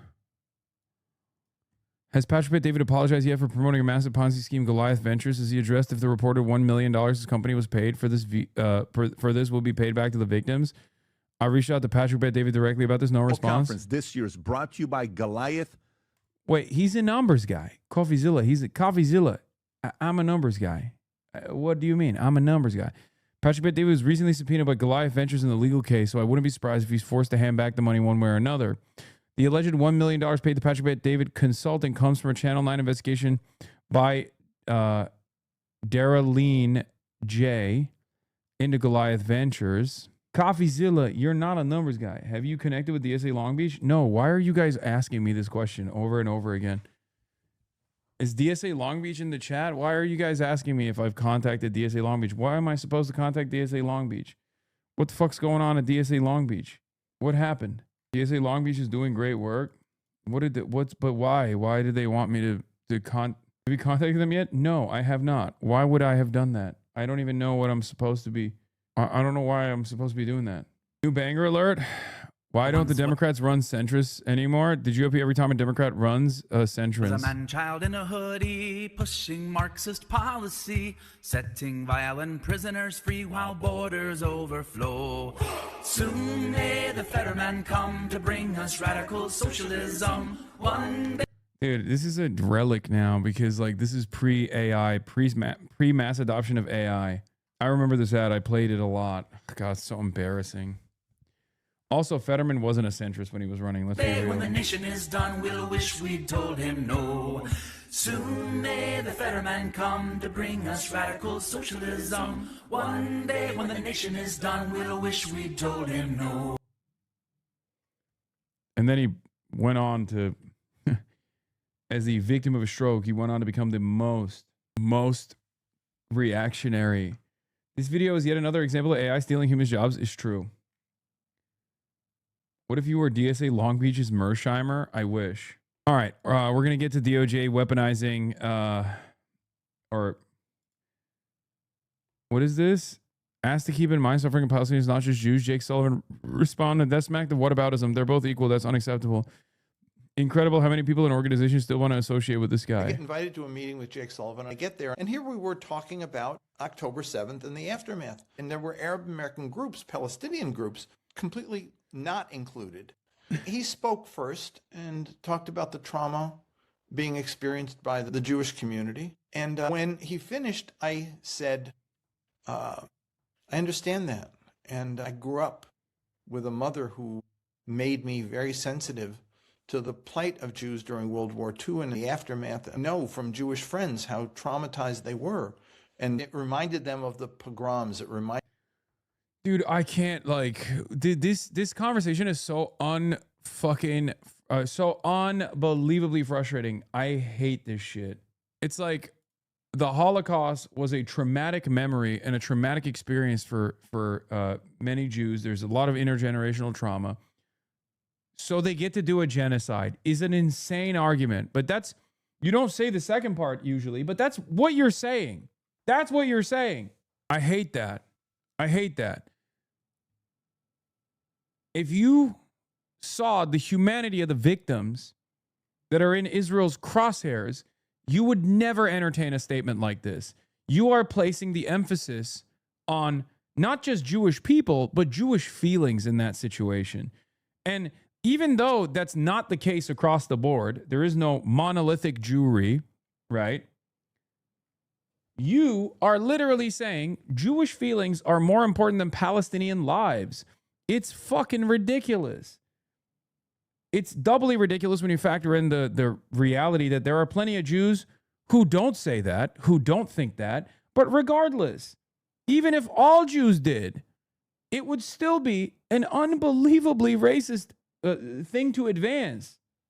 reminded them of the threat of Eastern European Jews. And I said, and let me tell you my experience in the camps and survivors of the Nakba. That is happening now with Palestinians. They're feeling that one more time they're going to be victimized and expelled and they're under threat. And I said, we have to keep both in mind. And he didn't say anything. And then toward the end of the meeting, he started going like this with his hands on his head. And I was like, what is he doing? And he said, I have to say something. I know you're going to get upset, but I have to say something. He said, what you said about, that we have to remember the Palestinians. He said, that smacked of whataboutism, like they're both equal. And he said, that's unacceptable. And it was like, he was so angry that it startled me. Wow. And I said, I did not say, this justifies that. I just said, there are two peoples and we have to consider the consequences to both. It was a bad experience. Then I went to Blinken, and the meeting with Blinken was weird because I remember saying to him, or somebody else said to him about the number of civilian casualties. And he said, it's intolerable, absolutely intolerable. And I said, we should push for a ceasefire. He said, no, that would be intolerable. I said, so there are two intolerables, and you've chosen the one that will make more of the other intolerable happen. And he just nodded. He did a lot of nodding. I don't know whether it was ideology, whether it was just being out of touch or in denial or what. I had never dealt with people more detached from the reality of what was taking place than these guys. Dead air, dead air, dead air. FBI got him. No. That Blade of the Sun Twitter account posted this. Amos Goldberg, professor of genocide studies at the Hebrew University in Jerusalem. Yes, it is genocide. It is so difficult and painful to admit it, but we can no longer avoid this conclusion. Jewish history will henceforth be stained. Yeah, you're going to start seeing a lot more of that, by the way. That's why, like, Omer Bartov talking about, like, well, Zionism wasn't supposed to be this, but it's turned into this, is actually kind of important. So Omer Bartov is another Jewish Israeli Holocaust scholar, right? And he got to the genocide conclusion far before many of these other guys did, even though it was also still very late. But he's still trying to like rewrite or whitewash or launder or maybe come to terms with what Zionism has become now, when in fact that's what Zionism always was. But I'm not going to constantly fucking yell at people like this because it's going to take a while for them to get there. Okay? I know that a lot of people will yell at those people. You can just disagree with them. I know Omar Bartov just came out with a new book. Yes.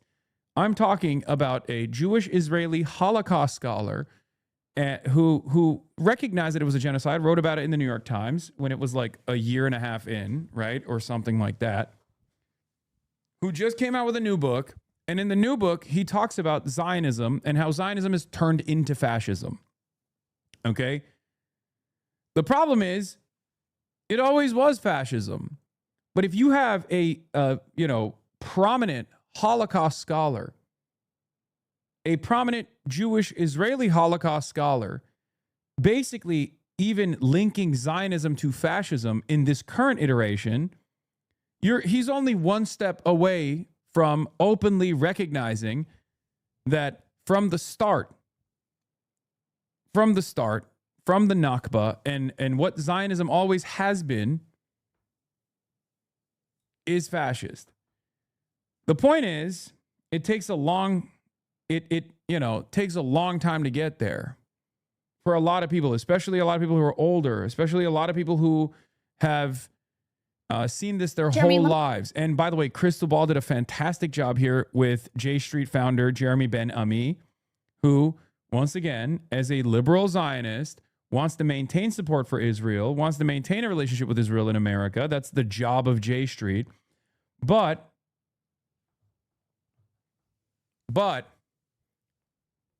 can't square that circle because it makes no sense. Gideon Levy debated Omar on this position recently on Democracy Now! Wait, he did? No way. God, that's so goated. Democracy Now! Is so awesome. I would love to talk to either of these people, by the way. I've tried. I don't know why I can't get Gideon Levy on the broadcast. I don't know why he doesn't fuck with me. Maybe he also thinks I'm anti-Semitic. Israel has committed or is committing genocide in Gaza is a conclusion that's been reached by many international bodies, including of history, he asked. Yeah, how is it possible that a state founded in the immediate aftermath of the Holocaust stands today credibly accused of perpetrating large-scale war crimes, forcible displacement of civilian populations, and crimes against humanity? By what bitter cunning of history? Omer Bartov is the Dean's Professor of Holocaust and Gideon Levy went on Jackson Hinkle's podcast. Bro, Gideon Levy went on Sex Pestany's podcast, too. Oh, my God, dude. I'm going to fucking link up with Francesca Hong. Wisconsin DSA heads. Please. I know. I saw. Okay? Wisconsin GOP got 16 likes on this idiotic fucking post. Francesca Hong wants to abuse her power as governor and send the National Guard to defend criminal illegals against ICE agents. Oh my God. I know. She's awesome. She's amazing. Stop being fucking annoying, chatters. I'm already linking up with her. Okay? You literally, I don't know if there's a DSA Wisconsin group chat in this community, but we have seen more than 16 times, more than 16 different people from Wisconsin have linked me this fucking tweet. The tweet has less likes than the amount of times it has been spammed in this chat. I've clicked on it like 18 times and I clicked away. Please. Especially because Francesca Hong is amazing and I'm going to do something with her anyway. And I've said this already. I am the DSA co-chair in Northeast Wisconsin. We are mighty. I know. You guys are all mighty in your own way and you're doing a fantastic job. Please stop spamming shit. They just jealous since you came to Minneapolis. Hasanabi, ignore the noise. If it's 16 people, just drop it, dude. You don't have to have a rant for a full minute about it. No, it's more than 16 people. It only got 16 likes, but more than 16 people posted it, is my point. They told you they'd take your good mood away. I know. Oh, by the way, at 4 p.m., I'm going to have Trita Parsi on to talk about the last version of this ceasefire/no ceasefire, just for the record. Trita Parsi will be in the building. Well, not in the building, but on the broadcast. Okay? Let me tweet that out, actually. Talking to Trita Parsi about the latest updates on the ceasefire/resumption of hostilities over the Strait of Hormuz at 4 p.m. PST. Anyone? Hasanabi heads in Discord, New Hampshire? What? What is this? So are there really over 50K watching you right now? No, there's 30,000 people watching. Do you not see the number? It says 30K, not 50K. Take more Benadryl so we can get the Hat Man on the broadcast later. Who's the Hat Man? Oh, Boots Riley. I was supposed to have him here, but he was not around when I wasn't around when he was in LA, unfortunately. Let's dig into that a little bit more and what you mean when you say that you support a Jewish homeland, because this really gets to the rub of why, in my view, it's very dissonant to hear the term liberal Zionist, because liberal would indicate you support equal rights for all, you support, civil rights, equality, human rights, etc. And the expression of, a Jewish homeland or a Jewish state is a sort of ethno-supremacist expression, where the moment that there are too many Palestinians, you have a demographic problem because we can't possibly have. Dude, I've told you, more people have linked this link than people have liked it or responded to it. You get hung, though. But Wisconsin, Hassan, how excited do you think Trump will be? Speaking of Gaza, wait, what is this? This is not even the same link. Chud's crashing out over Fran in Wisconsin. A Palestinian or a Muslim or an Arab majority here, because that will destroy a whole state. And so what I'm wondering how you square the circle of being, a progressive who does support equality on, matters here domestically, but also supports this ethno-supremacist state of Israel. So the word that I try to push back on would be ethno-supremacist. The concept of Israel when it was founded was to be a place where Jews around the world who had been living stateless for 1,800 years and had suffered through, whether it was the pogroms in Russia or the Inquisition in Spain or the Holocaust in Germany. I mean, just a litany of a history. The idea that there should be one place on the planet where the Jewish people can claim citizenship because of who they are. That is what the state of Israel was founded on. The people who founded the state of Israel, of course, were by and large socialist, right? And it was a very left of center place. Yeah, they were national socialists. It's literally true. They were, by the way, they were secular and they were socialists. They were self-described socialists. They were also national socialists. It's literally true. And yes, they did do pogroms to the indigenous population. They did the Nakba. And their guiding principle was Zionism, which is an ethno-supremacist ideology that requires the extermination of the outgroup being the non-Jews, the outgroup being the Palestinians. This is a major difference with the way I view events versus. Wait, my uncle says Trita is a Nepo baby or related to the IRGC in some capacity, and info about this is like completely unclear, and I personally find it idiotic, but Iranian diaspora never stop excuses.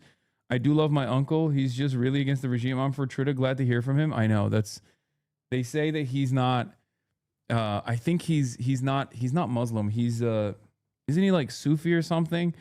And they say he's fake Sufi. He's actually secretly Muslim and he hides it or something. And he's actually a IRGC operative or something. It's very funny. The Iranian diaspora has a litany of different opinions that are all very wild. Or he's Zoroastrian? No. I meant like Shia. He's not Shia Muslim. Sorry. Sufis are Muslim. What the fuck? Guys, you know what I mean. You understand what I'm talking about.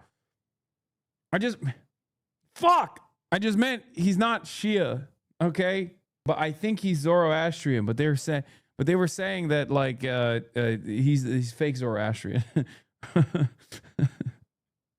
Crazy.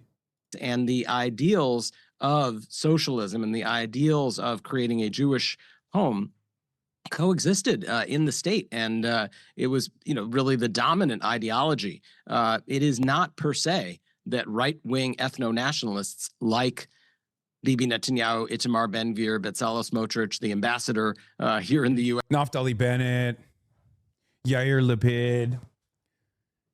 Like, liberal Zionism is antithetical with like the liberal humanism, right? The ideas of like liberalism, respecting other cultures, all these other things. It's a walking contradiction, which is precisely the reason why when he brings up members of the Knesset that are like far right, he can't bring up Naftali Bennett, even though Naftali Bennett has the same exact opinion on what must be done with the Palestinians as Benjamin Netanyahu does. or Yair Lapid. I mean, the peak of J Street thought is supposed to be, what's his face? Yitzhak Rabin, right? That's the peak of J Street thought.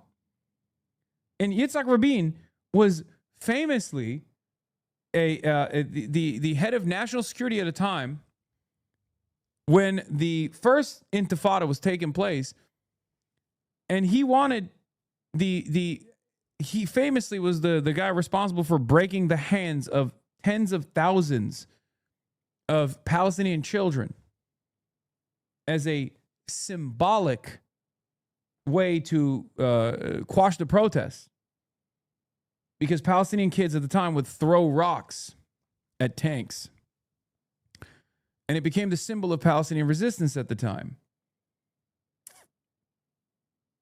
And even Yitzhak Rabin's two-state solution, in his own words, was a state minus, right? Maybe he was trying to sell it to the Israeli population, or maybe this was a genuine opinion. But even with the Oslo Accords, Yitzhak Rabin told the Israeli Knesset that he wasn't actually trying to develop a full state for the Palestinians in a two-state solution, but instead he called it a reduced state for the Palestinians. And that's their guy. Like, Yitzhak Rabin is the most woke Israeli leader that has ever existed. And guess what? They fucking killed him for it. So even with the peak of liberal Zionism, the two-state, which is also not even something that we can create at this point, it's just virtually impossible, unless Israel somehow commits to taking 750,000 of the most rabid, ultra-nationalist, religious psychopaths and forcibly expel them from the land, right? Which they're not going to do. No, that's just never going to happen, right? There is de facto a singular state there, and it's an ethno-state that is maintaining a fucking apartheid. I'm in favor of a two-state solution. I am. As long as, you offer reparations, restitution, and also forcibly expel 750,000 settlers from the West Bank and East Jerusalem. Almost 1 million Jews illegally occupy Palestinian territory. I think that is less likely to happen than a one-state solution, a secular solitary state, a secular solitary singular state that has equal rights and representation, that offers reparations for all the stolen land and for all the death and destruction to the Palestinians, that offers a right to return to all the Palestinians. That is a more realistic solution than a two-state solution. Hassan is growing more lib in 2026. Brother, you are not listening to my words. For some weird reason, whenever I talk about this shit, people lose their fucking minds because they just shut off their brain. Okay? Either of those options are fine by me. Okay? I say I'm a one-stater for that reason, though. That's far less likely than expelling illegal squatters and is also not supported by any rule-based order bullshit. What do you mean? I mean, I just don't think that that's going to happen. I'm in favor of it. I'm in favor of it. And then the most maximalist version of this is expelling every single person that is Israeli, like every single Jewish person, to offer the land back to Palestinians and Palestinians only, which is, again, the most maximalist version of that, which many chatters in here will say that's the just thing to do. That's the righteous thing to do. Okay, good luck. That's just, again, the morality in this circumstance is unfortunately destroyed by what is even remotely probable, because both of these other options that I'm mentioning, whether it's a two-state with complete expelling of all Jewish settlers from the occupied territories, including East Jerusalem, is unbelievably unlikely. I personally think the abolition of the apartheid with forcible recognition of the war crimes and the creation of a singular state where everyone has equal rights and representation is more likely. The least likely scenario is that you expel 6 million Jewish people that came after 1948. It's just not a thing. Like, that's not ever happening. And when I say that, people go, oh, fuck you, you're a Zionist. Well, I guess I'm a fucking Zionist then. Jesus Christ. Like, I just live in the real world, you know? Yes, Yael Leiter, it is not a given that is the kind of people that will govern the state of Israel. And when liberals say they want a two-state, by the way, they're fucking huffing on fumes. Like, they're on crack cocaine, just so you understand. Like, when liberals say, oh, I just want a two-state, they just want the current occupation to continue and everyone to shut the fuck up about it. Okay? That's why they say, oh, I'm in favor of a two-state. No, you're not. You're not. You're in favor of a two-state solution. You're in favor of 67 boundaries. Great. 750,000 Jews have to be forcibly removed from all of the areas that they settled in. This is perfectly moral and perfectly just, mind you, but is it pragmatic? Is that going to happen? Are you going to commit to it? No, of course not. Which is why I hate when people have this fucking conversation. 67 borders, two-state. Yeah, you're just saying that. You're literally saying that, and you are not actually invested in that at all. You know it's never going to happen. The two-state has been a rallying cry for liberal Zionists, knowing full well that in the process of the so-called peace process since the 90s, every single Israeli government expanded on the settlement, settlement project, okay? While dangling the two-state as an option. That's the reason why Arafat, by the time he passed away, had fallen out of favor. Yasser Arafat was insanely popular at the beginning of this process. Unbelievably popular. And a decade plus of back and forth negotiation, passed away, assassinated, whatever you want to call it. But a decade plus of back and forth negotiations that led nowhere, as the Israeli government was utilizing, dangling the peace process like a fucking carrot as they continued to design a non-contiguous Palestinian state that they completely occupied militarily. Palestinians recognized that all they were getting was Bantustans if they're fucking lucky, waiting out their time until they were completely purged from the land. I don't even think it was Arafat's fault necessarily. It's just that it's just what happened. Israel and America did this to the Palestinians. Most Israelis are rabid fascist ethno-supremacists. Do you think you can really have a functional state with these people? I mean, you live in one, for the record. You literally live in one. And we have a lot of problems. But it's infinitely better than what Israel looks like between the Palestinians and the Israelis. You live in one today, right now. In the United States of America, you literally live in that exact reality. What do you think the fucking Jim Crow was? What do you think chattel slavery was? It took 200 years of evolution to get to this point, and this country is still unbelievably white supremacist, but in comparison to the shit that Palestinians have to go through, I think it's a much more positive, a much more improved set of circumstances, don't you think? And we're still working through those issues. Same with the abolition of the apartheid in South Africa. Anyway, let's watch the rest of this. So I do believe. But doesn't that become a sort of inevitability once the core of your project is we must maintain a Jewish majority? You know, I mean. Nailed it. Crystal's so good. Israel de facto has control over, from the river to the sea, as you would say, over the West Bank. I don't think you know what's best for the Palestinian people. We should be advocating for the Palestinian people that have sovereignty over their land. They shouldn't have to live side by side with their Nazis just because their biggest advocates don't think it's possible. As a black American, I think desegregation was a mistake. It's not bait, it's enfant door. Any of our elders say the same thing, hard truth. Oh my God. No, enfant is not trolling. They sincerely believe this stuff Wholeheartedly. You know, you agree with Charlie Kirk on that, right? And I guess your elders too as well. We are Charlie Kirk, we carry the flame. Thank you for carrying Charlie Kirk's flame and having a principled stance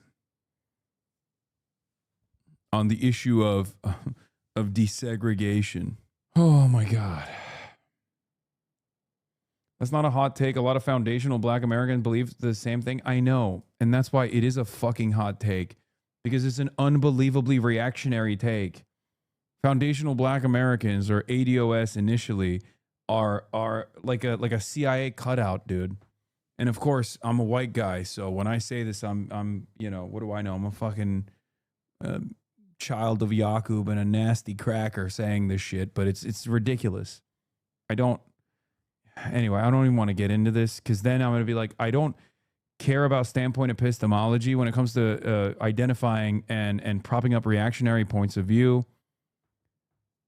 You're bringing up foundational Black Americans as though they are representative of the broader Black American existence. Of course it's a hot take.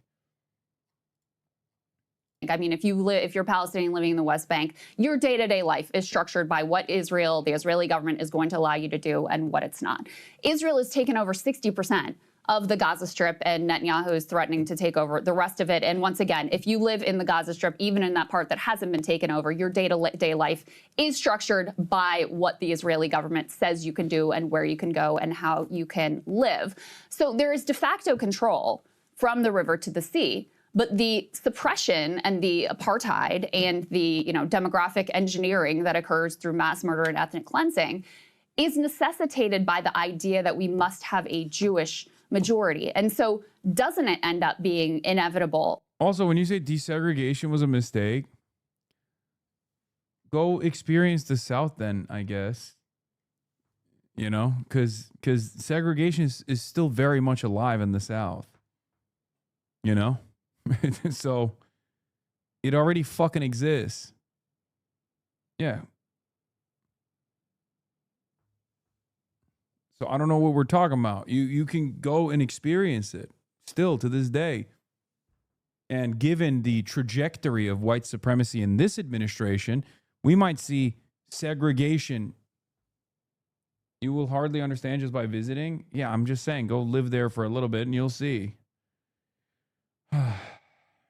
And not only that, but also we're moving in the direction, we're rolling back the clock on all of the gains made through the civil rights struggle, regardless with this administration. That you have this sort of, genocidal, right-wing, ethnic supremacist government, if that's the core ideal at the center of the state. I don't agree. We probably just won't see eye to eye on that. The problem for Israel is that if it insists on keeping all the land, which the right wing is insisting, right, to be from the river to the sea and to annex and take over all of the land, then you have 15 million people that live in that land. And it's like saying denazification was a mistake. It never happened. So what's your point? I mean, even in principle, saying that is still ridiculous, right?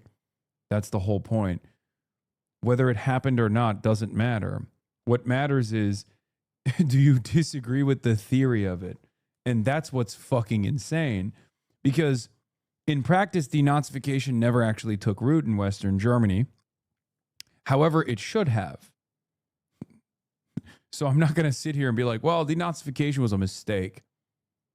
And it's the same with desegregation. Desegregation never actually fully happened. But you're not going to catch me being like, well, it was a mistake.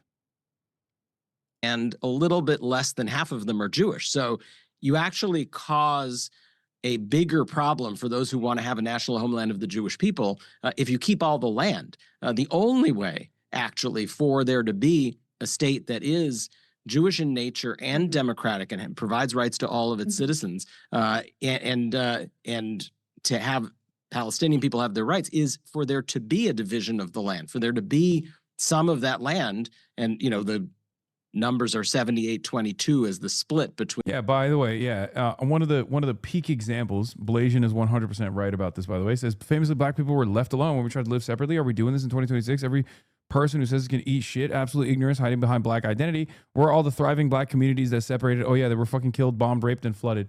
I was gonna say, one of the best examples of this is obviously is Tulsa.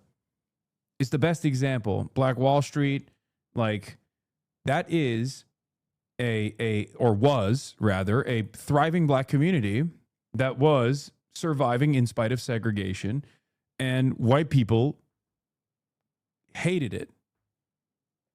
And they fucking destroyed it. They bombed it. They literally used TNT that they dropped off of motherfucking airplanes at a time when there was like 12 airplanes around.